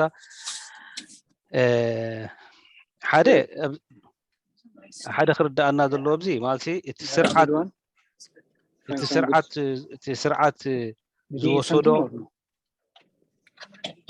ሚት ገብሮ እቲ ስርዓት ዝወሰዶ ኣብዘይ ውራይናን ኣብዘይ ጉዳይናን ንዓና ኣብዘይ ምልከተና ጉዳይ ዘእተወና ንዓና እንተቃውሞ ደንበ ኣሉታዊ ፅልዋ ጌርና እዩ ሕጂ እዚኣ ክርዳእን ካልና ሕጂ ንሱ ዝወሰዶ ኣብዘይ ውራይና ጉዳይ ዘእተወሉ ክንዲ ንዕኡ ዝልብልቦ ተሓውን እትገለን ንዓና እንተቃውሞ ደንበ ግን ኣብ ክንወፆ ዘይንኽእል ጉዳያት ኣእቲና እዩ ማለት እዩ ስለዚ ነዚ ኩሉ እዚ ሕጂ እቲ መፍትሒ ዝበልኮ ኣነ ኣብተን መጨረሻ ዘቕረብኮን ብሃገራዊ ረብሓታት ክኾን ኣሎ ዝበልኮ እምንቶናት እየ ብሃገራዊ ረብሓታት ኢና ክንምለስ ዘለና ማለት እዩ ስለዚ ናተይ መፍትሒ ኣብቲ ሃገራዊ ረብሓታት ተመሊስና እቲ ዝበልኮ ስልታውን ስትራቴጂካውን ኣራርኣና እንተላ ናብኡ ጌርና ኢና እቲ መፍትሒ ክንምፅእ ንኽእልና ምክንያቱ እታ ዝበልኮ እታ ሰፊሕ ግንባር ምምስራት ብባህርያቱን ዕላምኡን ናይ ውልቀ ወይ ከዓ ጉጅለ ፖለቲካዊ እምነታትን ስልጣንን ጥራሕ ዝምልስ ዝራግፅን ዘይኮነስ ሓበራዊ ፀላኢ ብምድምሳስ ሰፊሕ ፖለቲካዊ መወዳደሪ ባይታን ምፍጣር እዩ ዝበልኳ እዚኣ እታ ንዓይ ምፍትሒ ኮይና ትስማዓኒ ኣብ ባይታ ክሳብ ክንምንታይ ኢምፕሊመንት ክኸውን እዩ ንዝበልክዮ ግን ምናልባት ሕጂ ከይ ሕስወልኪ ክሳብ ክንምንታይ ክህልዎ ምናልባት መስ ግዜ ንሪኦ ንኽውና ግን ዴፊኒትሊ ዓባይ ሕቶ እኺ ሓቲትኪ እዚኣ እታ መልሲ ከዓ ክብለካ ይክእልኒ ብዝተኻእለ መጠን ግን እቶም ዘቕረብክዎም መፍትሕታት ብሕልፊ ኣብቲ ሃገራዊ መቆሚያታት ኣብኣቶም ዳኣ ተመሊስና ግን መፍትሒ ክንረክበሎም ኢና ዝብል እምነት ኣለኒ ወሽክረን شكرا جزيلا استاذ ريس جرماي استاذ جرماي ايوه مطلوب برد بخصوص القياده يعني انعدام قياده قويه طبعا هذا هو من الواضح اللي اوصلنا في هذه المشاكل لو كانت قياده موحده وقويه ما حصل من مواقف متباينه في داخل معسكر المقاومه لما كان ان يحصل لانه ولكن في انعدام هذه القياده القويه والموحده يعني لم توجد فبالتالي لم تكن هناك اي قرارات موحده الكل بدا يتكلم او يقرر باتجاهه أنا اللي ذكرته هو أنه غياب هذه القيادة لو كانت موجودة القرار كان حيكون موحد بغض النظر عن شكل القرار فهنا كان حيخرجنا من المسائل القرارات أو المواقف التي تتخذ حيال قضايا وطنية حساسة بشكل متناثر وبشكل مختلف هذه بالنسبة للقيادة ما قصدته بالقيادة القويمة والقوية أما المجاملة على شكل كان على شكل مؤسسي جماعي يعني كان موجود يعني ولكن لا نقول إنه المجاملة لم تكن يعني والمجابهة لم تكن موجودة على مستوى الفرد أو الأفراد، ولكن هذه ليس مجدية. فأنا اللي ذكرته إنه مجاملة لمواجهة هذه المسائل بشكل موحد وبشكل مؤسسي وبشكل جماعي لم يكن موجود. بالنسبة للرد للأخت، إن النظام طبعا أدخلنا في هذه المشاكل، وهو طبعا مغامر يدخل فيما يدخل لا يهمه، ولكن أدخلنا نحن وأدخل إريتريا في مشاكل يعني كنا في غنى عنها. فللخروج من هذه المسألة أنا لا دلوقتي ليس لدي وصفة معينة أنه يجب أن نعمل هذا هكذا وهكذا، لكن يجب علينا على الأقل القيام بعمل الفصل بين العمل التكتيكي والاستراتيجي على أساس ثوابت وطنية. هذا هو المخرج المجمل الذي أراه.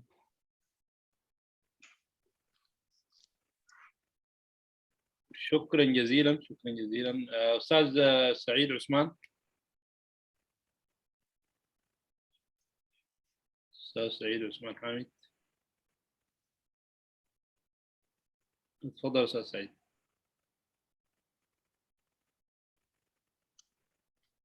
الصوت عندك تقريبا فيه إشكالية. أدي حسن 100 بعده إذا كان عشان نستعجل. أيوة نعم. ويرجع مكانه يكون محفوظ. أيوة بس نتأكد إنه هو أستاذ سعيد يبدو عنده إشكالية. أيوة ما مسموع. أيوة خلاص. أيوة نعم الآن تفضل. مسموع يا أيوة نعم تفضل.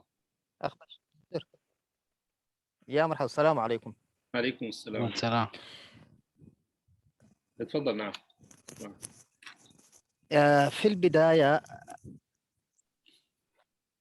البداية أرحب وأشكر الأخ المهندس إدريس وكل الأخوة في الإدارة.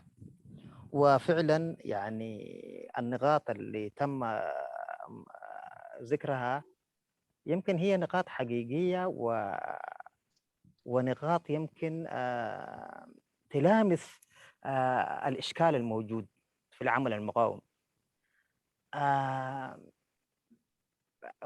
يعني حاسس ان احنا مشكلتنا مش في انه كيفيه المعالجه. يا جماعه ان احنا عندنا مجموعه من الاخطاء المتراكمه والمتجدده دوما. يعني ما من المفترض كقيادات عمل مقاوم وتنظيمات سياسيه بالاضافه الى منظمات المجتمع المدني الناس تقعد وتعمل ورش لمناقشة هذه الإشكاليات وكيفية حلها. لكن أن إحنا قاعدين نمر عليها مرور الكرام، كل بعد سنتين تجدد، كل بعد سنتين تجدد ويتجدد معاه، ودائما أن إحنا نميل إلى البناء ثم الهدم ثم البناء ثم الهدم في تنظيمات، في تحالفات، في مظلات، دون الاستفادة من الأخطاء السابقة كما ذكر الأخ، ودون العمل على ثوابت وطنية نتمسك بها ونحاسب بعضنا البعض فيها.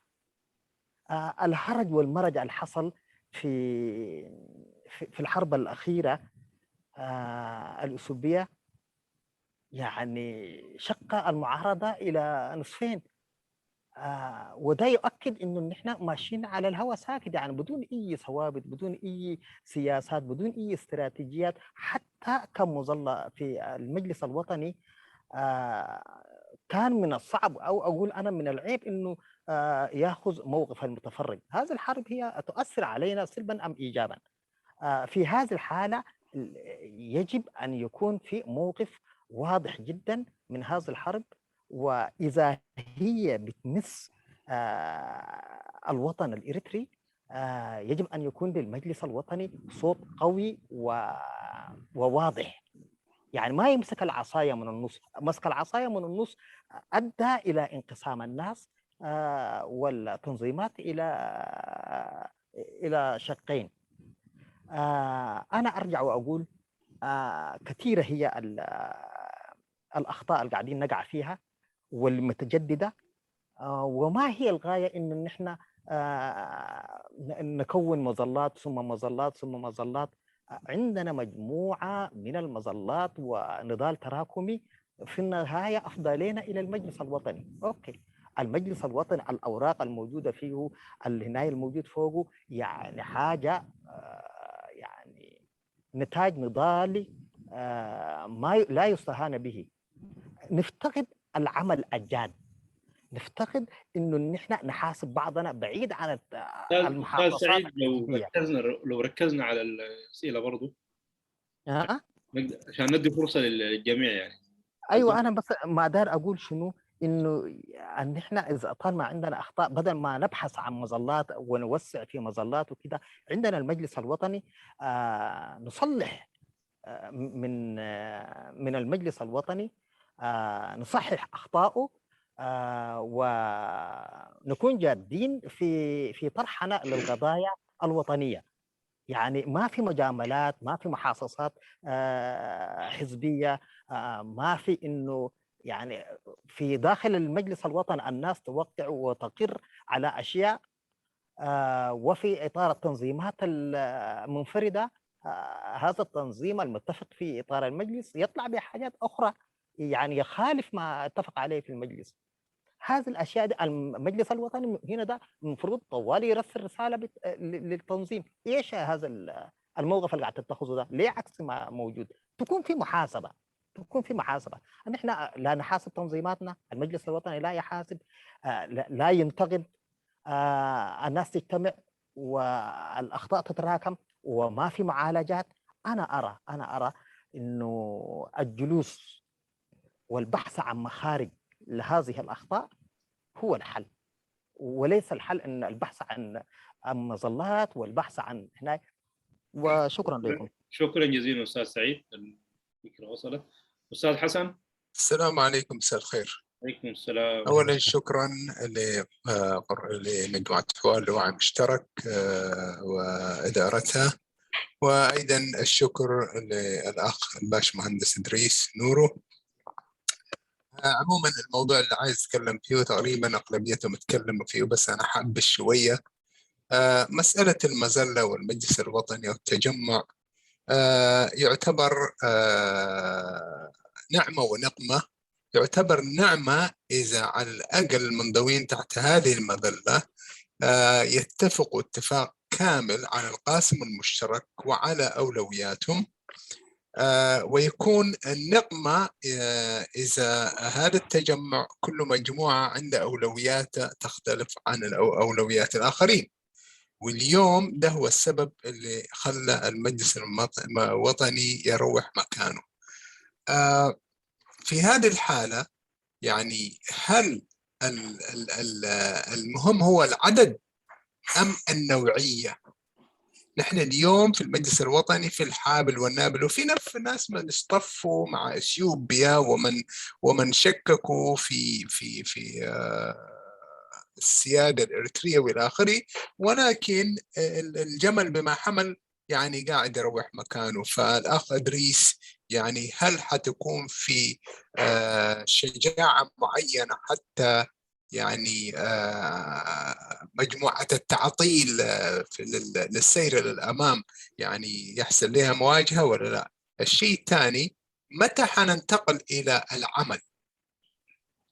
يعني نخرج من الكومفورت زون، من زاويات الراحة، ومتى حننتقل للعمل؟ لأن اليوم لو أي مجموعة طلعت ودخلت الميدان وواجهت النظام وأسقط النظام، سحبت البساط من الكم و20 تنظيم اللي على الأقل يمثلوا النسيج الإريتري. الشيء الثاني، حتى تنظيم إذا ظهر وتعامل وتعاطف مع إحدى المجموعتين التجراي ولا جماعة الفانو وتعاطف معهم، يكون سحب البساط من تحت قدم هذا المجلس. فمتى حننتقل إلى عمل يؤثر وعمل يجعل من المجلس الوطني الرقم بحيث أنه ما حد يقدر يتجاوزه سواء تعامل أو ترزق؟ شكرا. شكرا جزيلا أستاذ حسن. تفضل أستاذ إدريس. أوكي. كليتياتن حتتات بزعبة هاجرا وبايتين تراعي المالتي كم تزبولكم جمرتا قبعنا هاجرا وبايتو جيرس لزي مساخو نالوات نزن قدايزاتن بحصر زبدي خملسن ኣብቲ ናይ ሃገራዊ ባይቶ ወኪል ኣብ ዝመፅሉ ግዜ ግን ናይቲ ድምፂ ናይ ሃገራዊ ባይቶ ወይ ከዓ ናይቲ መሪሕነቱ ኮይነ ከቅርብ ይኽእል እየ ማለት እዩ። ስለዚ እዚኣ ክትፍለጥ ክትኮን ኣለዋ። ሓደ እቲ ባይቶ ማለት ኣብ ክንዲ ምስ ፈሑስ ንዕኡ እዩ ክድንፍዕ ዘለዎ ዝብል እዚ ርእቶ እዚ ኣብ ውሽጢ ባይቶ ኣሎ እዩ ማለት እዩ። ከምኡ ዝብሉ ሓይልታት ኣለዉ። ምክንያቱ እዚ ባይቶ እዚ ኣብ ውሽጢ ዘሎ ክነደንፍዖ ጥራሕ ክንክእል ኣለና ካልኦት ሰባት ናብኡ ከኣትው ኣለዎም ዝብል ገለ ከዓ ናብቲ ባይቶ እዚ ባይቶ እዚ ናብ ሰፍሐ ፅላል ክመሓላለፍ ኣለዎ። ምክንያቱ ብዙሓት ኣካላት ኣብዚ ጉዳይ እዚ ክሳተፉ ዘለዎም ድብል ኣሎ ማለት እዩ። ስለዚ እዚ ጉዳይ እዚ ነዊሕ ክኸይድ ዝፀንሐ ማለት እዩ። ዓንቀፃት ኣሎ ኣብቲ ባይቶ በቲ ዓንቀፃት ገይሩ ከዓ እቲ ስርሑ ክስራሕ ማለት እዩ። ኣብዚ ቀረባ ግዜ እቲ ሃገራዊ ባይቶ ንገዛ ርስናቱ ኣኼባታት ስለ ዘለዎ ኣብቲ ኣኼባታቱ ክሪእዎም ዘለዎም ነጥብታት እዮም ማለት እዩ። ክልቲኡ እቲ ጉዳይ ከነደንፍዖ ኣለና ዝብልን ክሰፍሕ ኣለዎ ዝብልን ክልተ ዝተፈላለዩ ርእቶታት ኣብቲ ባይቶ ከም ዘሎ ክንርዳእ ክንክእል ኣለና። ካልእ ነቲ ባይቶ ንዕማይ ወይ ንቕማይ ዝበሎ ሓውና ሓሰን ሚያ ከዓ ፅቡቅ ኣሎ ማለት እዩ። ስለዚ ነቶም ተዕጢል ዝገብሩ ዘለዉ ንዓኣቶም ኣልጊስካ ምኻድ ጥራሕ እዩ ይብላ ኣሎ። ነቶም ምስ ትግራይ ዶ ምስ ፋኖ ዶ ገለ ዝብሉ ንዓኣቶም እውን ኣብ ልዕሊኣቶም ዝኾነ ዓይነት ስጉምቲ ክውሰድ ኣሎ ዝብል እዚ ነቲ መሪሕነት ዝምልከት ጉዳይ ስለ ዝኾነ ኣነ ምናልባት እትን ክብል ኣይክእልን። ምክንያቱ ልክዕ ከምቶም ከምኡ ዝብሉ ዘለዉ ከዓኒ ብካልኡ ሸነኽ ከዓ ኣብቲ ባይቶ ኤክስትሪሚስት ዝኾኑ ጉዳያት ከም ዘለዉ ከዓ ክንርኢ ኣለና ማለት እዩ። ክሳብ ምስቲ መንግስቲ ዝለዓለ ምትእስሳራት ክገብሩ ዘለዉ ከም ዘለዎም ክረኣይ ክኽእል ኣሎ። ክልተ ጫፋት ዝሓዘ እዩ። ስለዝኾነ እዩ እቲ ልፍንቲ ስለዝኾነ እቶም ዝወሰዶም መርገፃት ከዓኒ ናይ ሙጃመላ ኣይኮኑን ንፁር ዝኾነ መርገፃት ይወሲዱ እታ ዓሳይ ኣብ ማእከል ስለዝሓዛ ጥራሕ ኣይኮነን እቲ ባይቶ ግን በቲ ንዕኡ ዝመስሎ በቲ ልፍንቲ ስለዝኾነ በቲ ልፍንቲ ንዝምልከት ጉዳያት እቶም ሃገራውያን መርገፃት ዝብሎም ኣነፂሩ ኣውፂኦም እዩ። ምናልባት ኣብ ዝተፈላለየ መድረኻት ከማን ከምኣቶም እቲ መድረክ እናተቀያየረ ዝኸደ ከውፃሉ ዝኽእል ጉዳያት ኣሎ ማለት እዩ። ስለዚ እዚአን በዚአን ክምልሰን ዝደሊ ካብኡ ላዕሊ ክኸይድ ኣይደልን ከምቲ ዝበልክዎ ምክንያቱ እታ ሎማዓንቲ ደምፃት እናርእስቲ ካልእ ስለ ዝኾነት። ሽኩረን شكرا جزيلا أستاذ إدريس. أنا يمكن أحب أنبه إنه الأستاذ إدريس برضو كان يعني كرر يمكن أكثر من مرة إنه هو لما جاء يعني ممثل لشخصه هو وبيمثل آراءه، ونحاول يعني عشان نختصر الزمن لأنه حتكون الإجابات كلها يعني إنه السؤال ما في محله يعني كل مرة. وهو بيقول يا أخي الناس تحاول تتجنب إنها تسأله عن حزبه أو عن الكيان اللي هو ينشط فيه سواء كان المجلس الوطني أو حزب النهضة الإريتري. طيب ترجمة إن شاء الله. طبعا السؤالين هم كان عن المجلس، وأنا طبعا لا أمثل المجلس حتى أتناول مواضيع المجلس ولكن يعني لا بأس أجاوب على هذا السؤال. أنه في المجلس طبعا توجد هناك من ترى أنه تقوية المجلس من داخله أي تقوية الأعداء ثم الذهاب إلى الأمام، وفي أيضا اتجاه آخر يرى أنه توسعة المجلس من خلال استيعاب أو إدخال الاتجاهات الأخرى التي لا توجد داخل المجلس. وهذا النقاش طبعا مشى إلى مدى بعيد، يمكن قد يكون وصل إلى نهايته. فهذه هي رؤيتين موجودة داخل المجلس، وفي النهاية يعني حتطلع برؤية موحدة حول هذه المسألة. اكتفي بهذا القدر حول هذه المسألة. أما أنه المجلس هو نعمة أو من جانب ومن جانب آخر نقمة، هذه طبعا يعني صحيح موجودة. أيضا اليوم نحن عندنا الاتجاهات التي تقف مع الإثيوبيين باتجاهين، هما اتجاهات الفانو واتجاهات الويانة، وهذه أيضا يعني نرى هذه المسائل الموجودة، ولماذا لا تتخذ إجراءات ضد هذه الاتجاهات التي اتخذت مثل هذه المواقف. أيضا لا ننسى هناك أن أيضا توجد اتجاهات أخرى يعني أيضا تؤيد أو تتماهى مع ما تذهب إليه الحكومة. فبالتالي المجلس الوطني يعني بيرى كل هذه الاتجاهات ويبقى يعني ليس هو مسك العصا من النسبة، أيضا حيحاول يعني يخرج بحل بحيث انه الاتجاهات هذه كلها تكون تتماهى مع ما هو يعني صالح للوطن، ليس مع الاثيوبيين باتجاهينهم ولا مع الحكومه باتجاهاتها، ولكن الوقوف مع الجانب الوطني والشعبي. وهذه طبعا يعني انا لا اسبق الاحداث ولا اقدر ان اتحدث في هذه المساله اكثر من هذا، لكن الوضع بصفة عامة هو على هذه الشاكل. شكرا جزيلا. أستاذ عبد الوهاب، أستاذ عبد الواحد، معلش أستاذ عبد الواحد، بعد ذاك أستاذ يوسف الواحد. مساء الخير، أنا آسف. أهلا مرحبا، تفضل تفضل. والله يا أخي كلام جميل جدا وأمسية حلوة، ونشكر الأخ إدريس نورو بكل ما أبداه. هو سرد كثير كلام، لكن أنا بطبعي ما بحب أتكلم كثير. فزار أقول له، وفي حاجة قالها هو جميلة، قال في بداية مستهل حديثه بدأ قال يا أخي أنا قال حياته كلها قال في نضال وهجرة. هو ده السؤال المهم. الإنسان حتى لو لاحظت حتى المجموعة الكل اللي موجودة ما أقل واحد اسمه خيلي، يعني أقل من 50 سنة موجود. دي الجملة دي هي الأساسية التي المفروض تكون على الأقل الناس مش تتناولها في تقديري كندوة، ممكن تتناولها كأنه ممكن يعني ينتج عنا فيلم، يعني بصراحة يعني عمرنا كله راح نحن في الغربة يعني.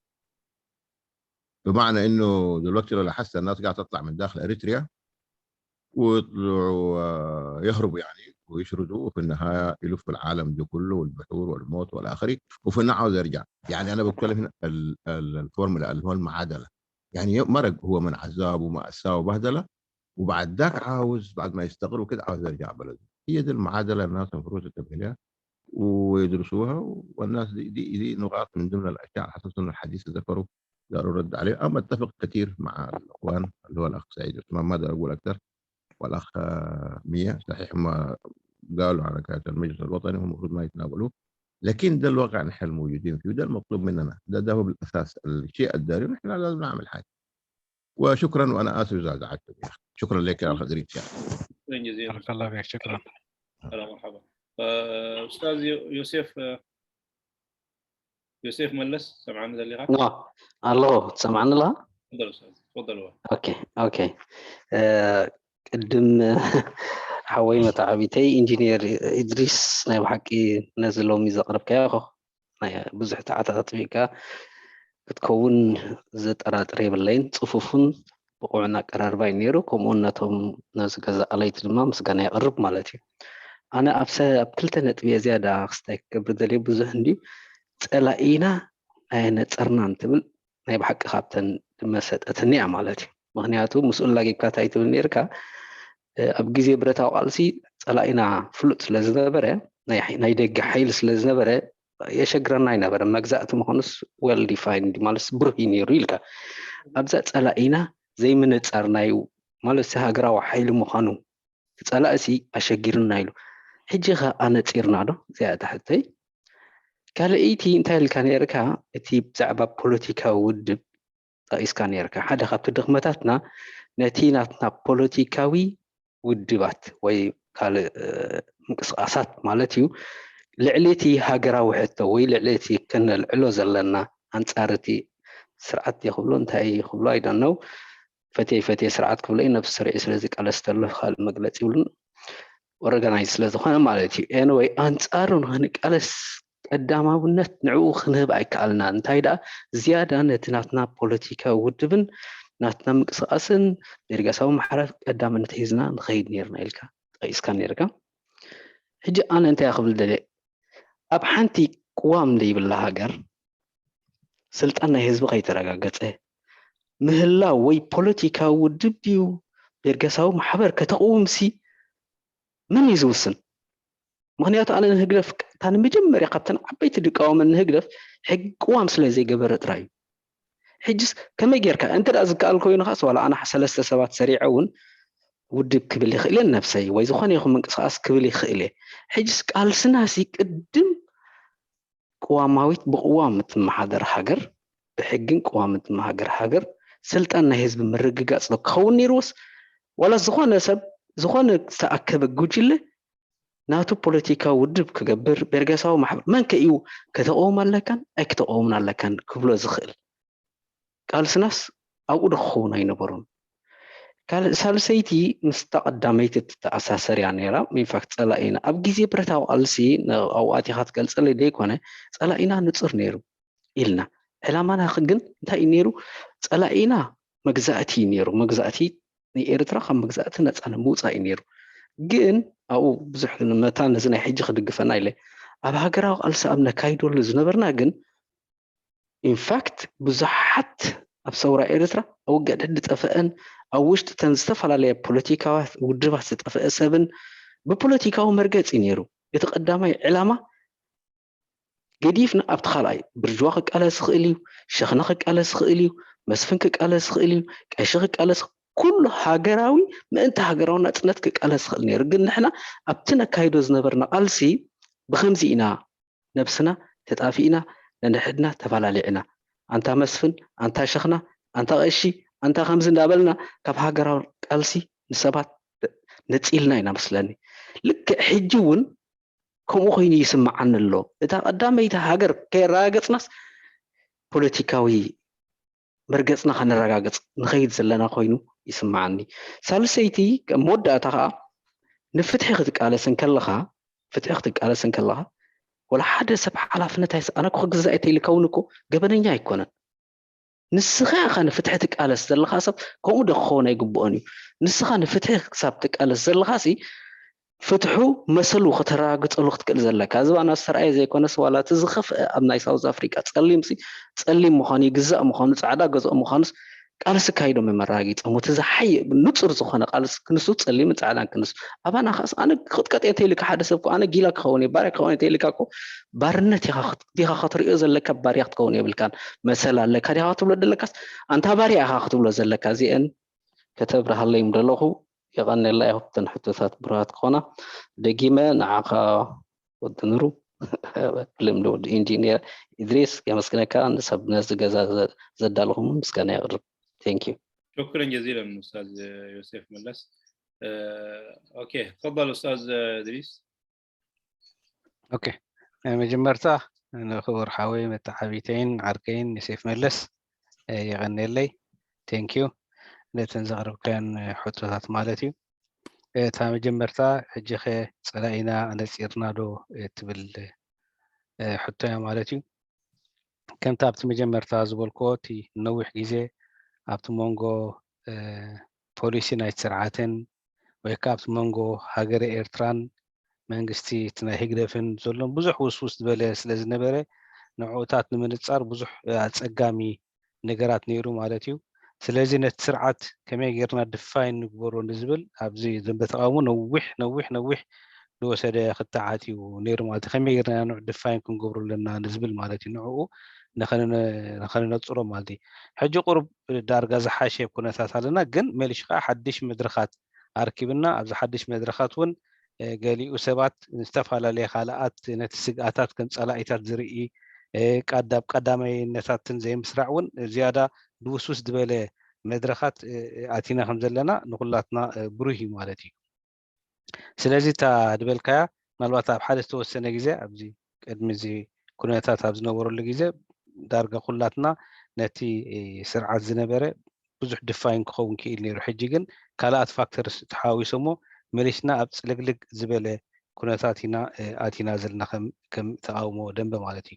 ግን እቲ ቀዳማይ እቲ እንኮ ፀላኢ ክኸውን ዘለዎ ስርዓት ህግደፍ እዩ ማለት እዩ። ምክንያቱ ንሱ እቲ ንኩላትና ዘድሜና ዘሎ ቶም ካልኣት ኩሎም ፀገማት ዝመፁ ምስኡ ተተሓሒዝካ ክመፁ ስለ ዝኽእሉ ነቲ ስርዓት ከነሓስየሉ ኣይግባእን ማለት እዩ። ስለዚ እቲ ስርዓት ህግደፍ ዘሎ ንሱ እቲ ፀላኢ ዘሎ ካልኣት ብዙሕ ስጋኣታትን ካልኣት ነገራትን ብዙሕ ነገር ከም ዘለው ክንስሕቶ እውን ኣይግባእን ማለት እዩ።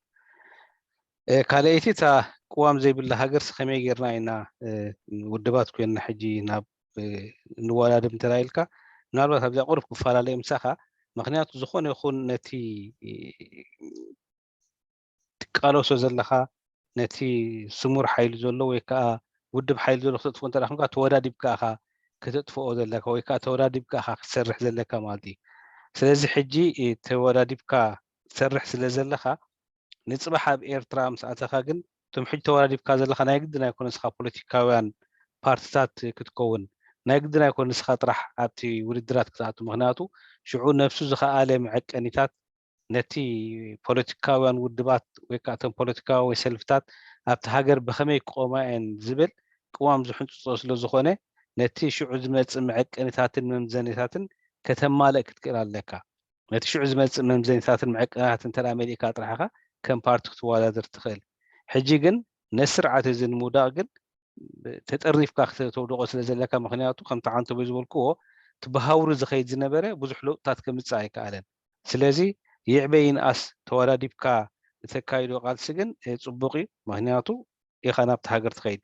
እዚ ቅዋም ስለዘይብላ እቲ ሃገር ወይ ኣብ ቅዋም ዘለዎ ሃገር ነብር ስለዘየለና ተወዳዲብና ክንከይድ ኢና ንዝብል ምናልባት ቁርብቲ ኣብኣ ክትርዳእና ኣይከኣለትን ግን ወላ ንህቢ ንሓደ ነገር ክኸዶ ከሎ ተኣኪቦም እዮም ዝኸድዎ ማለት እዮም። ስለዚ እቲ ምውድዳብ ዝበሃል ኣብ ቦትኡ እዩ ዘሎ። እቶም ካልእ ዝበልክዎም ዓንቶበይ ፀገማት ግን ኣብቶም ውድባታት ይረኣዩ ነይሮም። እዚአን እንተን ክልተ ሕቶታት ማለት እየን። ወሽክረን شكرا جزيلا. تفضل استاذ جرماي. اوكي هل تم توصيف عدونا بشكل واضح ومتفق؟ طبعا فعلا كان جدال كبير حول هذه المسألة للوصول إلى توصيف موحد للعدو حتى لكي يساعدنا للعمل بشكل موحد. وطبعا كنا نعمل في هذا الاتجاه لكن هاجمنا وضع حديث وقبل هذا الوضع، لكن كنا وصلنا قاب قوسين أو أدنى للوصول إلى توصيف موحد للعدو. وبعد التوصيف الموحد طبعا هذا يسهل لإزالة والتغلب على العدو، وهذا طبعا هو واضح. وأنا طبعا لا أتفق على مسألة عدم أن لا يكون لنا تنظيم قبل أن يكون لنا الدستور إلى آخره، لكن لإزالة العدو وللتغلب عليه يجب علينا أن ننظم نفسنا والعمل بشكل موحد فيما نتفق عليه. أما مسألة المنافسة على السلطة بعد إزالة العدو أو بعد إزالة كل العوائق التي تعيق أن تكون هناك سيادة القانون وسيادة الدولة، هذه لها معايير. فالتنظيمات التي حتتنافس على السلطة إذا كانت تخضع لتلك المعايير ممكن أن تتنافس، وإذا لم ترقى لتلك المعايير أيضا قد لا يكون لها يعني الموافقة والسماح لها لكي تخوض قمار منافسة السلطة. لكن في الوضع الحالي أعتقد أنا أختلف معك في هذه النقطة، أننا لا نحتاج إلى دستور حتى ننظم حالنا لكي نناضل ضد النظام المستبد الذي يوجد في بلدنا. فبالتالي وهذا هو الذي نعمله. فيجب أن نفصل ما بين المنافسة من أجل السلطة لها معاييرها، ولكن أيضا لها ضوابطها ولها ضروراتها أيضا أن نتنظم حتى إن لم يوجد الدستور، حتى إن لم يكن لدينا دستور نعمل أو نحتكم إليه في هذه الآونة. لا، فبالتأكيد أنه اتجاه نظام منظم بكل مؤسساته لا يمكن إزالته إلا بالمقابل ان نكون احنا ان نكون حالنا منظم ويكون عندنا تنظيم قوي وله مؤسسات فعالة. وهذه هي العمل الذي ممكن بمقدورنا أن نزيل النظام من الوجود. شكرا جزيلا. أستاذ أخيار حنمر عليك لأنه حندي فرصة للأخوين، بعد ذاك إن شاء الله بنرجع عليك لأنه الإخوة ما أخذوا فرص. ما في مشكلة. نعم. في ريال أو حاجة دي كده سي 3 ريل مي حاجة كده.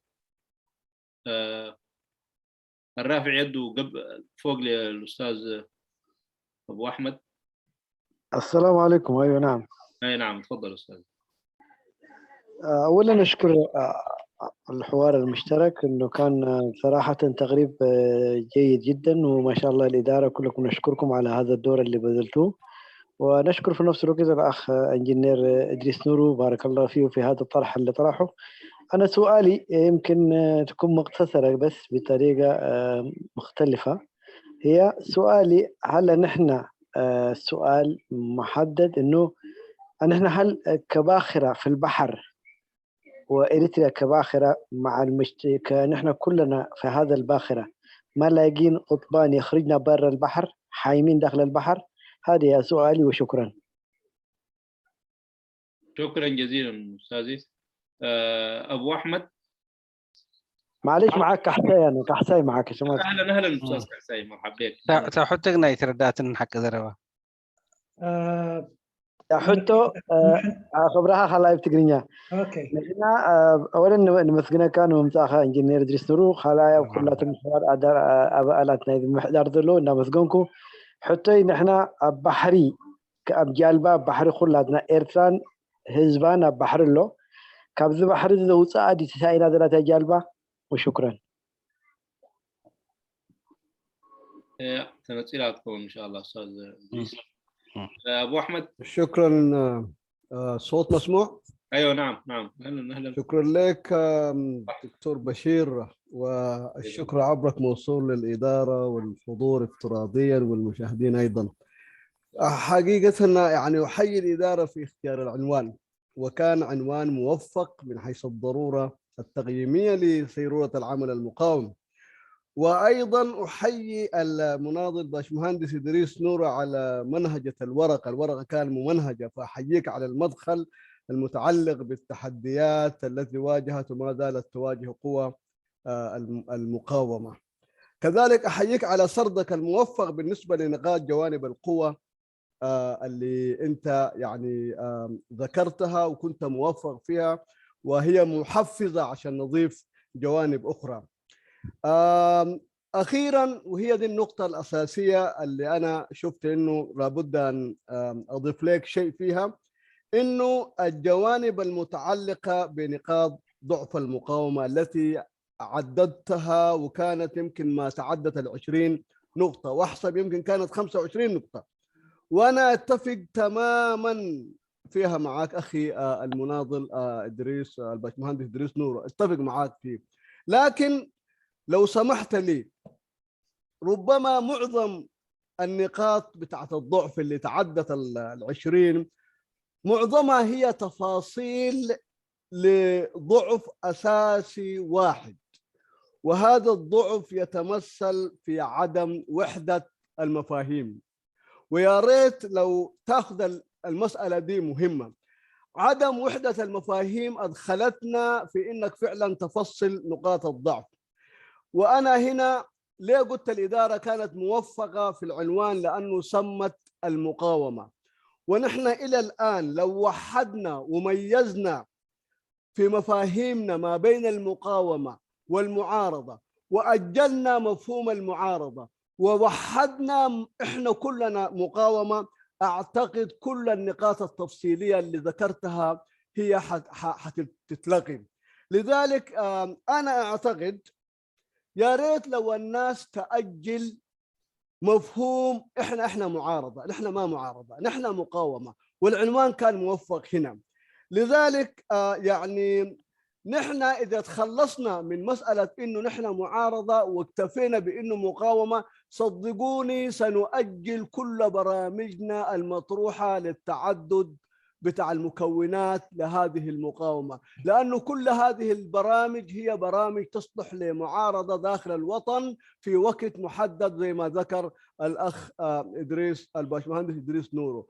لذلك أنا أعتقد 25 نقطة ذكرتها لو بس كنت قلت إنه فعلا من أقوى ضعف المقاومة هي عدم وحدة مفاهيمنا، لأنه كل التعدد المذكور ده تعدد برامج بتاع إدارة الدولة، وإدارة الدولة ما حيكون إلا بعد إسقاط النظام. التعدد في التنافس بتاع السلطة أيضا ما حيكون إلا بعد إسقاط النظام. فأنا بشوف إنه كنت موفق، لكن أقول يا ريت المقاومة، مكونات المقاومة نحتاج وحدة المفاهيم، وفي الأول يجب أن نتجه كلنا ونتحد في إنه إحنا مقاومة، والمجتمع المدني أيضا حيتفق معنا في النقطة هذه باعتبارنا كلها مقاومة. وأشكرك. شكرا جزيلا أستاذ صلاح علي أحمد، الأستاذ الناظر والقيادي. تفضل الأستاذ جرماي أو أستاذ إدريس، بعد ذاك نعمل ترجمة خفيفة. أوكي. شكرا. مجمرتا كور حاوي كحسي يعني لينا تا نسأرت حتى زغربكا معلومات حزبي إيرتران كاب بحر زد إحنا نازل لها يدلي نازل له أخذ لها وفعلا حققها أو عاصفة آتينا سلزلنا أموج آتينا سلزلنا كلاتنا نخين تحل قد ناتنا مالتي مغنياتو تا إيرتران بلا زلنا هذا جماد زخونة نجار سوليد زخونة نجار سلو زخونة روح سلزي بالله أنت ناقري في ناخد تحلها بحر قطعتها مالتي سلزي كابت بحري ناي موسى ويكان عاناي مدحنجن نايتهم بهوة منفس زلنا أكل ناتنا قبي مالتي كم تقد محجي كاب مجزاتين خطوة زد حنايا حجون ناتنا نايتهم دكان نايتهم نقوم زلنا أكل سلزخونة ناتان موسى ناتنا حلفنتي يزبل مالتي أنت بيبتي خستيات قليش نيرة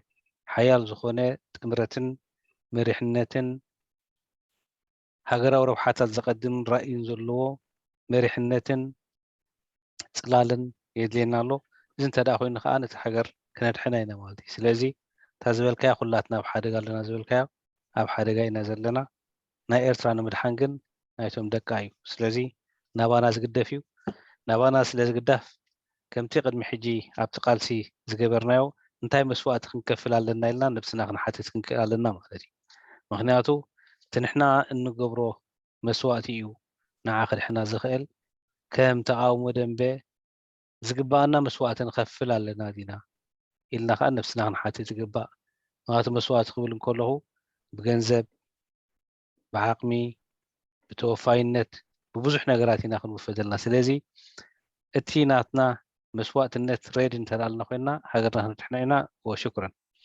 وكذلك ارجع للاخ ابو احمد بارك الله فيك على تشجيعك وشكرا دائما لكلامك الحلو بارك الله فيك. وفعلا تقريبا انت اللي تكلمت فيها انا اللي ساعه او ساعه وشويه يعني لخصته في كلمتين هي وحده المفاهيم. وهذا صح كلامك، لو كان عندنا وحده المفاهيم الاشياء حتكون بالنسبه لنا كانت حتكون سهله، وهذا هو لب الموضوع. وانت اصريت يعني الورقه اللي قدمتها انت اختصرتها بكلمين، واشكرك وبارك الله فيك وشكرا. ربنا ما يحرمنا منك الاخ احمد. تسلم استاذ ادريس. استاذ جرماي.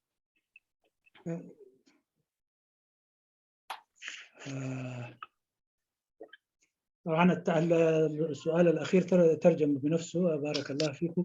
طبعا زي ما قال الأخ نحن طبعا فعلا أصبحنا كالسفينة في البحر تصطدم بأمواج ونحتاج إلى ربان أو ناخودة يخرجنا من هذا البحر إلى بر الأمان، أي بمعنى آخر إنه إريتريا توجد في هذا الوضع اليوم.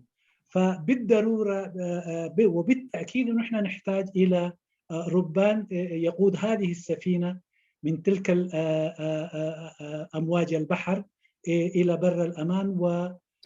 وهذا ما قصدته أنا عندما قلت أنه نحتاج إلى قيادة متمكنة وقيادة رشيدة وقيادة لها إمكانية ولها مقدرة ولها علم بما تفعله. وأيضا بجانب إلى هذه نحتاج إلى أن نضحي بوقتنا ونضحي بمالنا ونضحي بجهدنا حتى نخرج هذه السفينة إلى بر الأمان. لكن اليوم السؤال هو اليوم هل نحن قائمين بالواجب أو بأفعال أو بمجهود يخرج هذه السفينة من البحار ومن الاصطدام بأمواج البحر؟ أعتقد لا. فيجب أن نعمل كلنا بجانب إلى القيادة أو الربان الذي خلق هذه الاتيان بالربان الذي يقود هذه السفينة، بجانب إلى ذلك أو أيضا يجب نحن أن نقوم بدورنا كما ينبغي، وأن نضحي بكل ما يطلب مننا من تضحية، سواء كان بالمال، سواء كان بالجهد، سواء كان بالفكر. وهذا هو ما قصدته، وهذا هو ما يجب أن نفعله أيضا. كساب الأمين دخل وسلم هذا تعصرت حالا قلم كوينا لأنه كساب ساعات عندكم حاسبكم ونيركم قالك كالآيس لدرلون دعي قلني أنا لومي جزام الرحيل لهم. ما في مشكلة. هو هجيكم في الودينا قلت حوات عزيز عثمان والأمين وسيدنا دكتور بشير وسينا لحرية وكلها مذكرتنا المسألة لسمون بس معلومات مناقشة سبت ذي لك على الخيل صار معلومات تاجي أنا حيث بلنت لازلنا مالتي مسألة سمون كا مس يوحنا اسم الله نعم نزار الاستدياء حيزو مسألنا إن شاء الله. سلزي أستاذ عزيز عثمان والأمين عطا. دكتور بشير تفضل أستاذ ناصر. عندي سؤال محول، معلش ممكن أنزل أطرحه؟ تفضل. أي نعم. سؤال محول من الأستاذة نورة بارنتو، بتقول نسبة لما يمر به الشعب عامة من معاناة طاحنة فقط حدها وفقرا ومرضا وتشرد، حتى المغتربين والمهاجرين يتم استنزازكم بطريقة يعني غريبة. كيف يتم المغامرة دون مال؟ متى يكون للمغامرة مشاريع اقتصادية؟ ده ناخذه كواحد من الأسئلة عشان نختصر الزمن كمان. يا ريت أستاذ عزيز عثمان والأمين عطا. أستاذ عزيز تفضل. معك. شكرا. سمع الله إن شاء الله. أيوة نعم سمع الله. تفضل. أوكي شكرا. مجمرة السلام عليكم. كمون أني حاو يدرس نرو بزي تتقص ألنا تصنحكا ناي بحق صبا قال لطيب كمون ناتي مرحنا الدكايدو دلو نزي علماء كما سكونكم كحل فايدة لنا أب حتيك أتو كم دبل كايو وكم زقلس كايو بزعوة نايتي تقاومو لنبه ناتو انت اشمو تصبقن وي ناتو دخمتاتن يدبل نيرنا حجي انا بوغني انت كوين رأيني بناتي وي تحطق حتى الدلي افتي دخمتات عابقدة تتصاوتي اللو نسوقاني اتي اندنتن وي اتي تقراي تقريني الدبل كم زي ابزو مترشتن ريو درلنا نسو دارجا اتي قداي ناي ايثرا ترسيعو اب ادهبو ناي تقراي تقرينيان ويني عندنتنا ابو كم عينة مودداراتي ماتي بزخاني عبدو خنا شقرام سيلو اب قصات فيسبوك دي وي اب ميديا دي وي اب اخيباتات كم زن ريو درلنا مالتي نو حجي نزي بخمي عينة الرائيات ريو أتكيمو دي درلونتي دم بتقاومه سلمنتاي كني كدكمو إيلو زين حطتها زيادة نسلي شكرا. أستاذ الأمين. شكرا جزيلا. السلام عليكم ورحمة الله وبركاته. بقدمنا الحوار كم يوم ذا مسلسلات كتم صرنا كلهم تقول قناتات ذكاء زلو عابد مرتين قسمالنا كابو حالي فلماني استاذ انجينير إدريس نورو بخدتي شنخات قدف كايب كان كله ببنتبو اغميت كايو ان شاء الله زم الحوار ريكورد دقيرم كزرقو حلنا مو دقاق منهم سمعوا ازبنا انا حجي تحطين تا ابتي تشجرات كل زنبرنان زلنان دي مكر زخونه تغلاساي إدريس نورو اب تبايتولو اب دبات نيرو كاب اب جزي ناي هاغرا بايتكم سرت كلهم ناي كوميشن كل تمكرت لزلو جن كمولك ومتينا لزلو اب كان حتى اين خلينا جن ان شاء الله نبايتو وكيلو ندوات وكيلو متي خاني تحطنا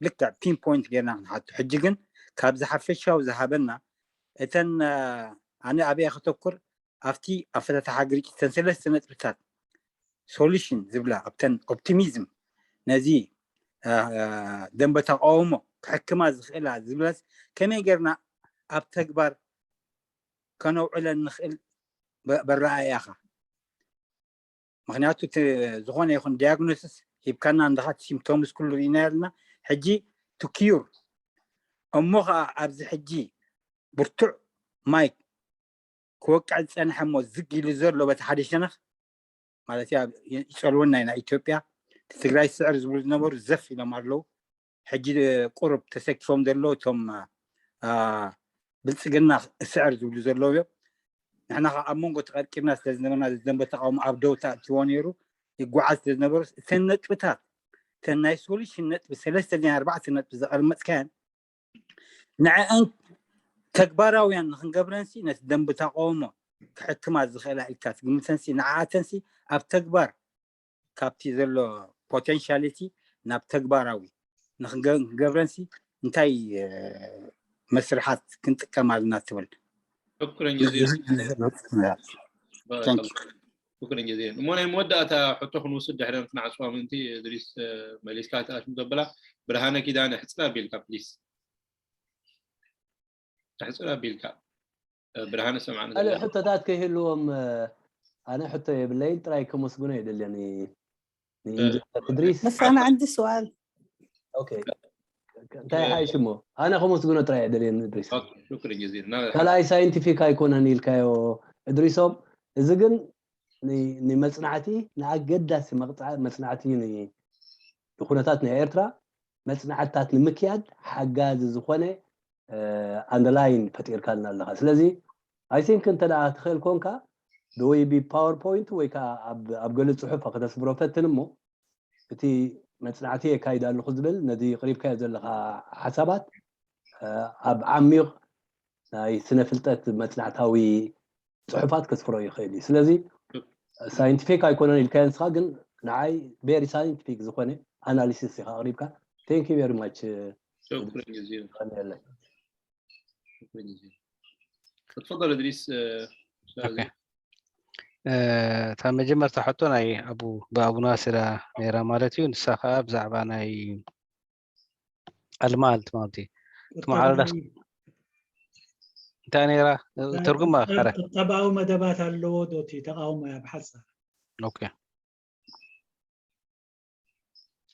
طبعا زي حجي كابتي زعابي صيغه تابتي اوبوزيشن وكابت معارضه زقاتم تناي قطباوي شنخاتي مالتيو اذا خاني كمتي ابت مجمرتا زبلكو تي نت حزبي ابت غونخا مسرع كابت حاده زي تعودنا لي مالبات حجي ابز دحيرو زمص منقصاصات كنرين كلنا بحلف اب زي ما يسازلو مانسي بزح زباله ገንዘብ كبرنا مخنياتو تاوادادبنا سارحن كاب بزحات سلازي اكب مالتي تزب زي كستاي زعوت ነገር كم ديله نغلاتنا برهيو ብዙሕ ተጻዒሩልዩ ብዙሓት እውን ክሳብ ዛሎ መዓንቲ ዝያለይቲ እዚኣ ነቲ ሙቃወማ ወይ ነቲ ሙዓረዳ ንኸሕይሉ ብገንዘቦም ይኹን ብዓቕሞም ይኹን ዝኸፍሉ ሰባት ኣለዉ እዮም ሓደ ካብቲ ፀገማትና ምናልባት ኣብቲ ኣሉታዊ ሸነኻት ወይ ከዓ ኣብቲ ክግበር ኣለዎ ዝበልኮ ክኣቱ ይኽእል ነይሩ እዛ ሕቶ ዘቕረባ ይቐኒየለይ ኣነ ሚስ ጌርያ ማለት እዩ ማለት ብዘይ ቁጠባ ዝዕወት ነገር ክህሉ ስለ ዘይክእል እቲ ቁጠባ ካብቲ ሓደ ፀገማትና እዩ ምክንያቱ ከምቲ ዝበልክዎ ዝሕግዛና ሃገራት እውን ከነናዲ ኣይበቃዕናን ወይ ከዓ ካልእ ፋሕተርተር ክንብል ኣይከኣልናን ማለት እዩ ስለዚ ተን ቁርብ ብቁራቦ ዝመፃ ዝነበራ ኣብቲ ብዕልፊ እቶም ናይ ፖለቲካውን ሓይልታት ኣብ ውሽጢ ኢትዮጵያ ዝነበሩ ተን ብሰን ዓፈሮም ዝመፃ ነበራ ንሳተን ጥራሕን ነይረን ንሳተን ከዓ ነቲ ናይ ተቃውሞ ደንበ እኹል ዝኾነ ቁጠባዊ ሓገዛት ኣይነበራን ነቲ ጉዳይ ንኸተብል ምክንያቱ እቲ ቀንዲ ካብ ህዝብኻ ክመፅእ ስለ ዘለዎ ማለት እዩ ኣብዚኣ እውን እቲ ድኽመታት ነቶም ተቃውሞ ደንበ ወይ መሪሕነት ደንበ ጥራሕ ዘይኮንካ እንኮላይ ተኣካል ህዝብና ክስከምዎ ዘለዎ እዩ ምክንያቱ ብዙሕ ፃዕርታት ኣፓልቶ ክናብ ገለን ይካየድ ነይሩ እዩ ነቲ ተቃውሞ ደንበ ንክሕገዝ ግን ከምታ ዝበልክዎ ገሊኡ ተስፋ ዝቆረፁ ክኸውን ይኽእል ምናልባት ገሊኦም ኣብ ሓደ ዶ ይኮንኩም ዝብል ክኸውን ይኽእል ነይሩ ስለዚ ብዙሕ ናቱ ሸነኻት ክህልዎ ክእሉ እዮም ግን ዴፊኒትሊ ብዘይ ቁጠባ ዝዕወት መቃወማ የለን ካብቲ ሓደ ኣብቲ ባይቶ ዘጋጥመና ዘለውን ብዙሕ ስራሓት ይሕንፀፅ ብዙሕ መደባት ኣብ ወረቐት ይቕመጥ እንተኾነ ግን ንዓቶም ንክተግብሮም እቲ ቁጠባዊ ዓቕሚ ስለዘየለ ካብቶም ገለ ፕሮግራማት ክትገብሮም ዝሓሰብካ ከይገበርካዮም ትተርፍ ካልኣይቲ እታ ሕቶ ብሓዊ ዓብዱልዓዚዝ ዘበለታ ማለት እዩ እዚ ዘሎ ሕጂ ዘሎ ሲ ነቲ ተቃውሞ ኣድኪሞ ዶ ኣይድከሞን ንብል ማለት እዩ ነዚኣ ክብል ኣብታ መጀመርታ ርኡይ ዝኾነ ፖለቲካዊ ፍልልያት ኣለና ኢለ ነይረ ማለት እዩ ስለዚ እዚ ርኡይ ዝኾነ ፖለቲካዊ ፍልልያት ኣዳኺምና ዘይኮነስ ኣዳኺምናን ፈረቓን እዩ የዳኽመና እውን ኣሎ ማለት እዩ ስለዚ ኣነ ብኡ ዲፕ ኣትየ ክዛረብ ኣይደልነ ግን ንኩላትና ከም ዘዳኽመና ክንርዳእና ክእል ኣለዎ ካልኣይ ሎሚ እቲ ንሪኦ ዘለና ብሕልፊ ናይ መራኸቢያን ብብዙሓት ኤክስትሪሚስትስ ተሸፊኑ ኣሎ ማለት እዩ ብኩሉ ሸነኻት ብጣዕሚ ኤክስትሪሚስትስ ዝኾኑ ቅርሕንትን ፅልእን ዝከሓነ ጥራሕ ብኩሉ ሸነኻት ዘዋፍሩ ብዙሓት ጉዳያት ኣለዉ ነቲ ጉዳይ ዝኸይድ ዝነበረ መሊሽካ ኣብ ዘይድልዩ ዓይነት ኣንፈታት ዝኸድ ነገራት እውን ኣሎ እዩ ስለዚ እቲ ዘሎ ፖለቲካዊ ፍልያት ከይኣክል ንዑ ዘጓሃኽሩን ኤክስትሪሚስትስ እውን ስለ ዘለዉ ነቲ ጉዳይ ናብ ዝበኣሰ ነገር ይኸይድዎ ኣለዉ ስለዚ እቲ ፖለቲካዊ ፍልያት ኣሎ ነዞም ፖለቲካዊ ፍልያት እዚኣቶም ከዓ ምዕለብ ክግበሮም እንተዳ ኮይኑ ተዓንተበይ ዝበልክዎ ረብሓ ናይቲ ሃገር ዘማእከለ ክኸውን ኣለዎ ነቲ ረብሓ ናይቲ ሃገር ዘማእከለ ከዓ ንኩላትና ኣብ ሓደ እዝን እዚ ረብሓታት ተባሂሎም ከብሎም ዝተፈላለዩ ፖለቲካዊ ኣረኣእያ ነይሩ ቅድሚ ሕጂ ምናልባት ሕጂ ግን ብፍሉይ ዝበለ ኣገባብ መፅእ ስለ ዘሎ ንዑ ዝኸውን መዐቀንታትን ንዑ ዝኸውን ጉዳያትን ክህልዎ ክእል ኣሎ ሓዋል ኣሚን ዝበልካዮ እቶም ኣብ ተግባር ከም ፍታሕ ዝበልኩም እቶም ዘቕረብኩም ዓንተበይ ብሓፍትና ኸና ተቐሪባ ነይራ ሕጂ ምናልባት ንድሕሪት ከይምለሰኩም እቶም ነጥብታት ሓንቲ ብሓንቲ ኣቐሚጥዮም ነይረ ማለት እዩ እታ መመለሸ ዘስምረላ ዘለኹ ነጥቢ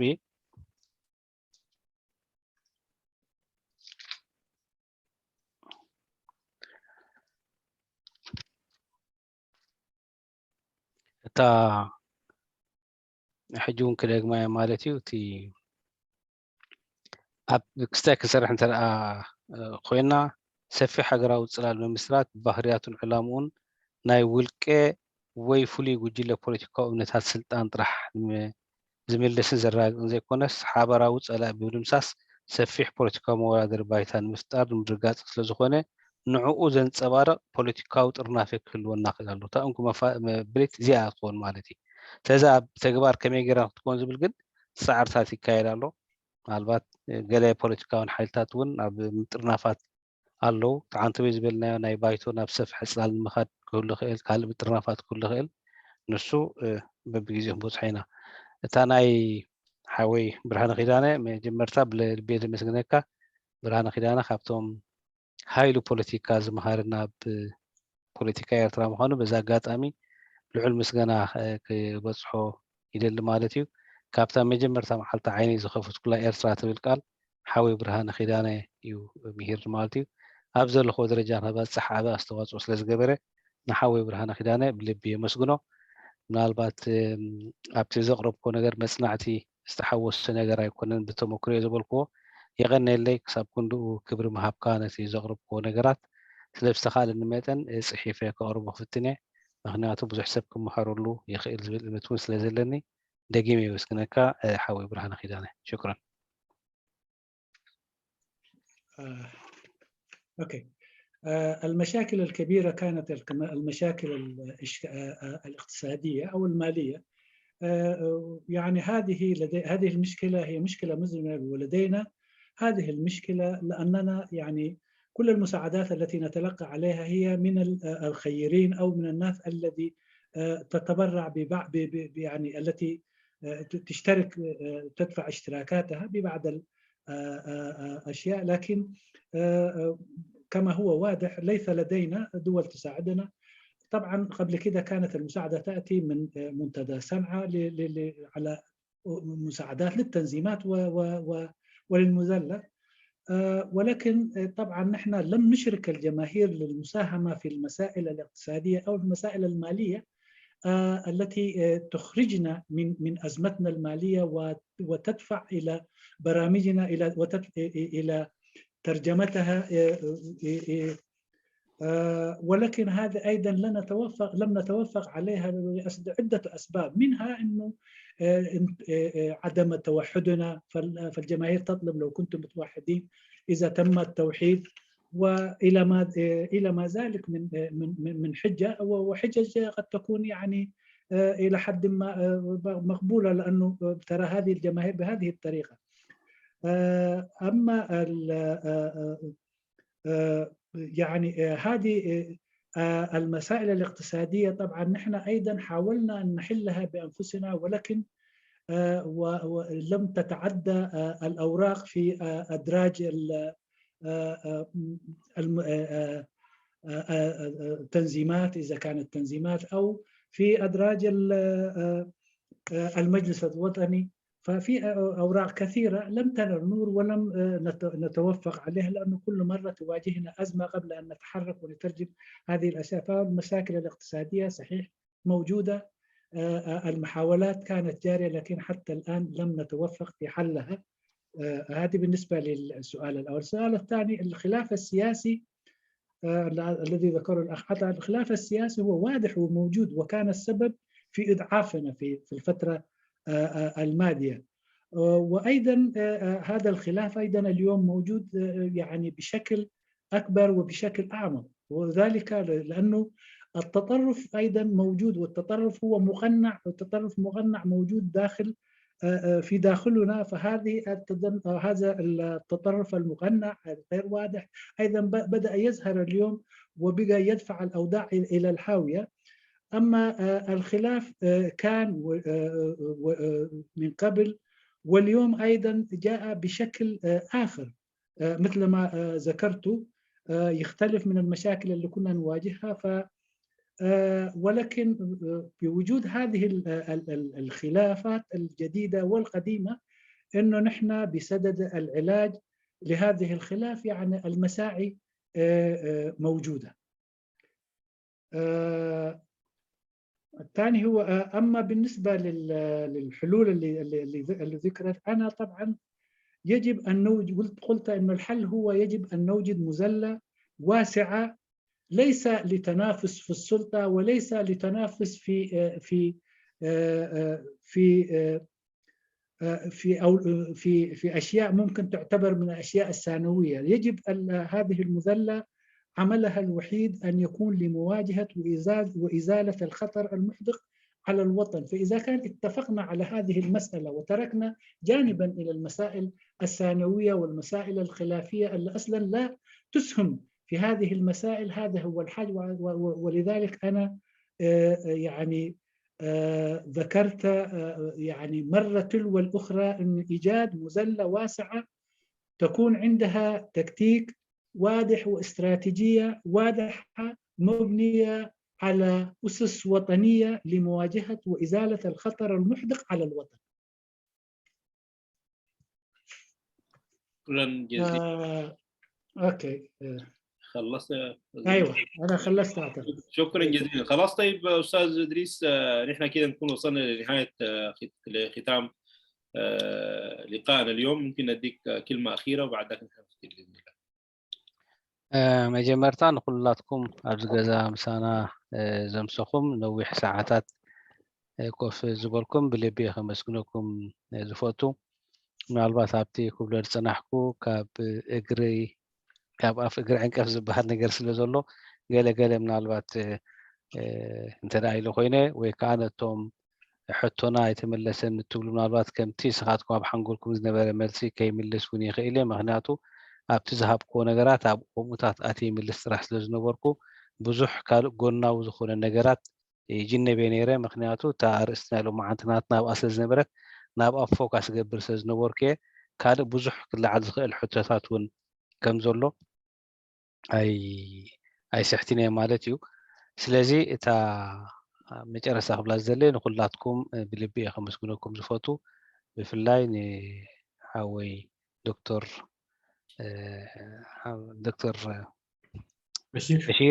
በሺር ከምኡ እውን ነዛ ርእስቲ እዚኣ ሒዘ ንክመፅእ እውን ስራሕ ኣቡ ናስር ለይትን መዓልትን ዝደዋውልለ ዝነበረ ብልቢ ከመስግኖ ይፈቱ።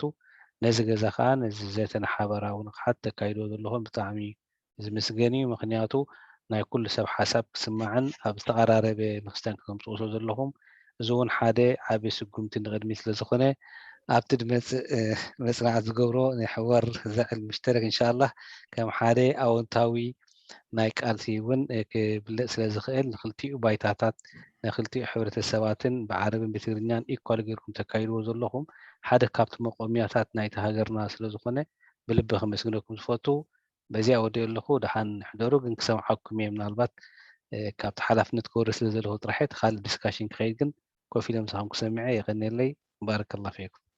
حنتي نيشتي زرسع كوانيرا كان طبعا ذكر بالنسبة للأخ برهاني كان طبعا ذكر أنه المنادي برهاني كان من الناس اللي قاموا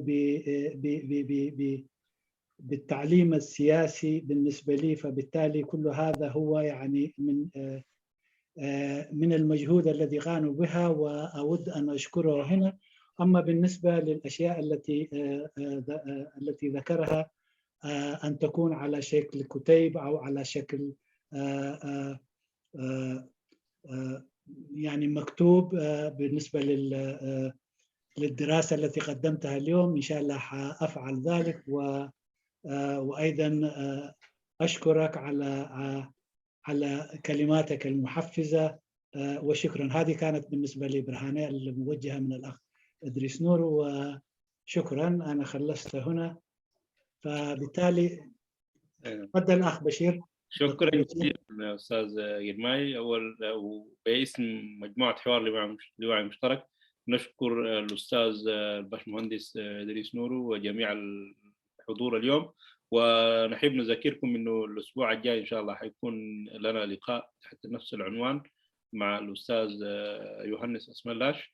ونعتذر للإخوة اللي ما قدرنا اديناهم فرصة، خاصة الأستاذ يوهنس برهي كان في الصف، لكن نسبة لضيق الزمن وإنه مسكنا الضيف لفترة طويلة. مو داتا ناي برنامجنا وسحنا لنا لما عنتي بشمين بشم أبالات و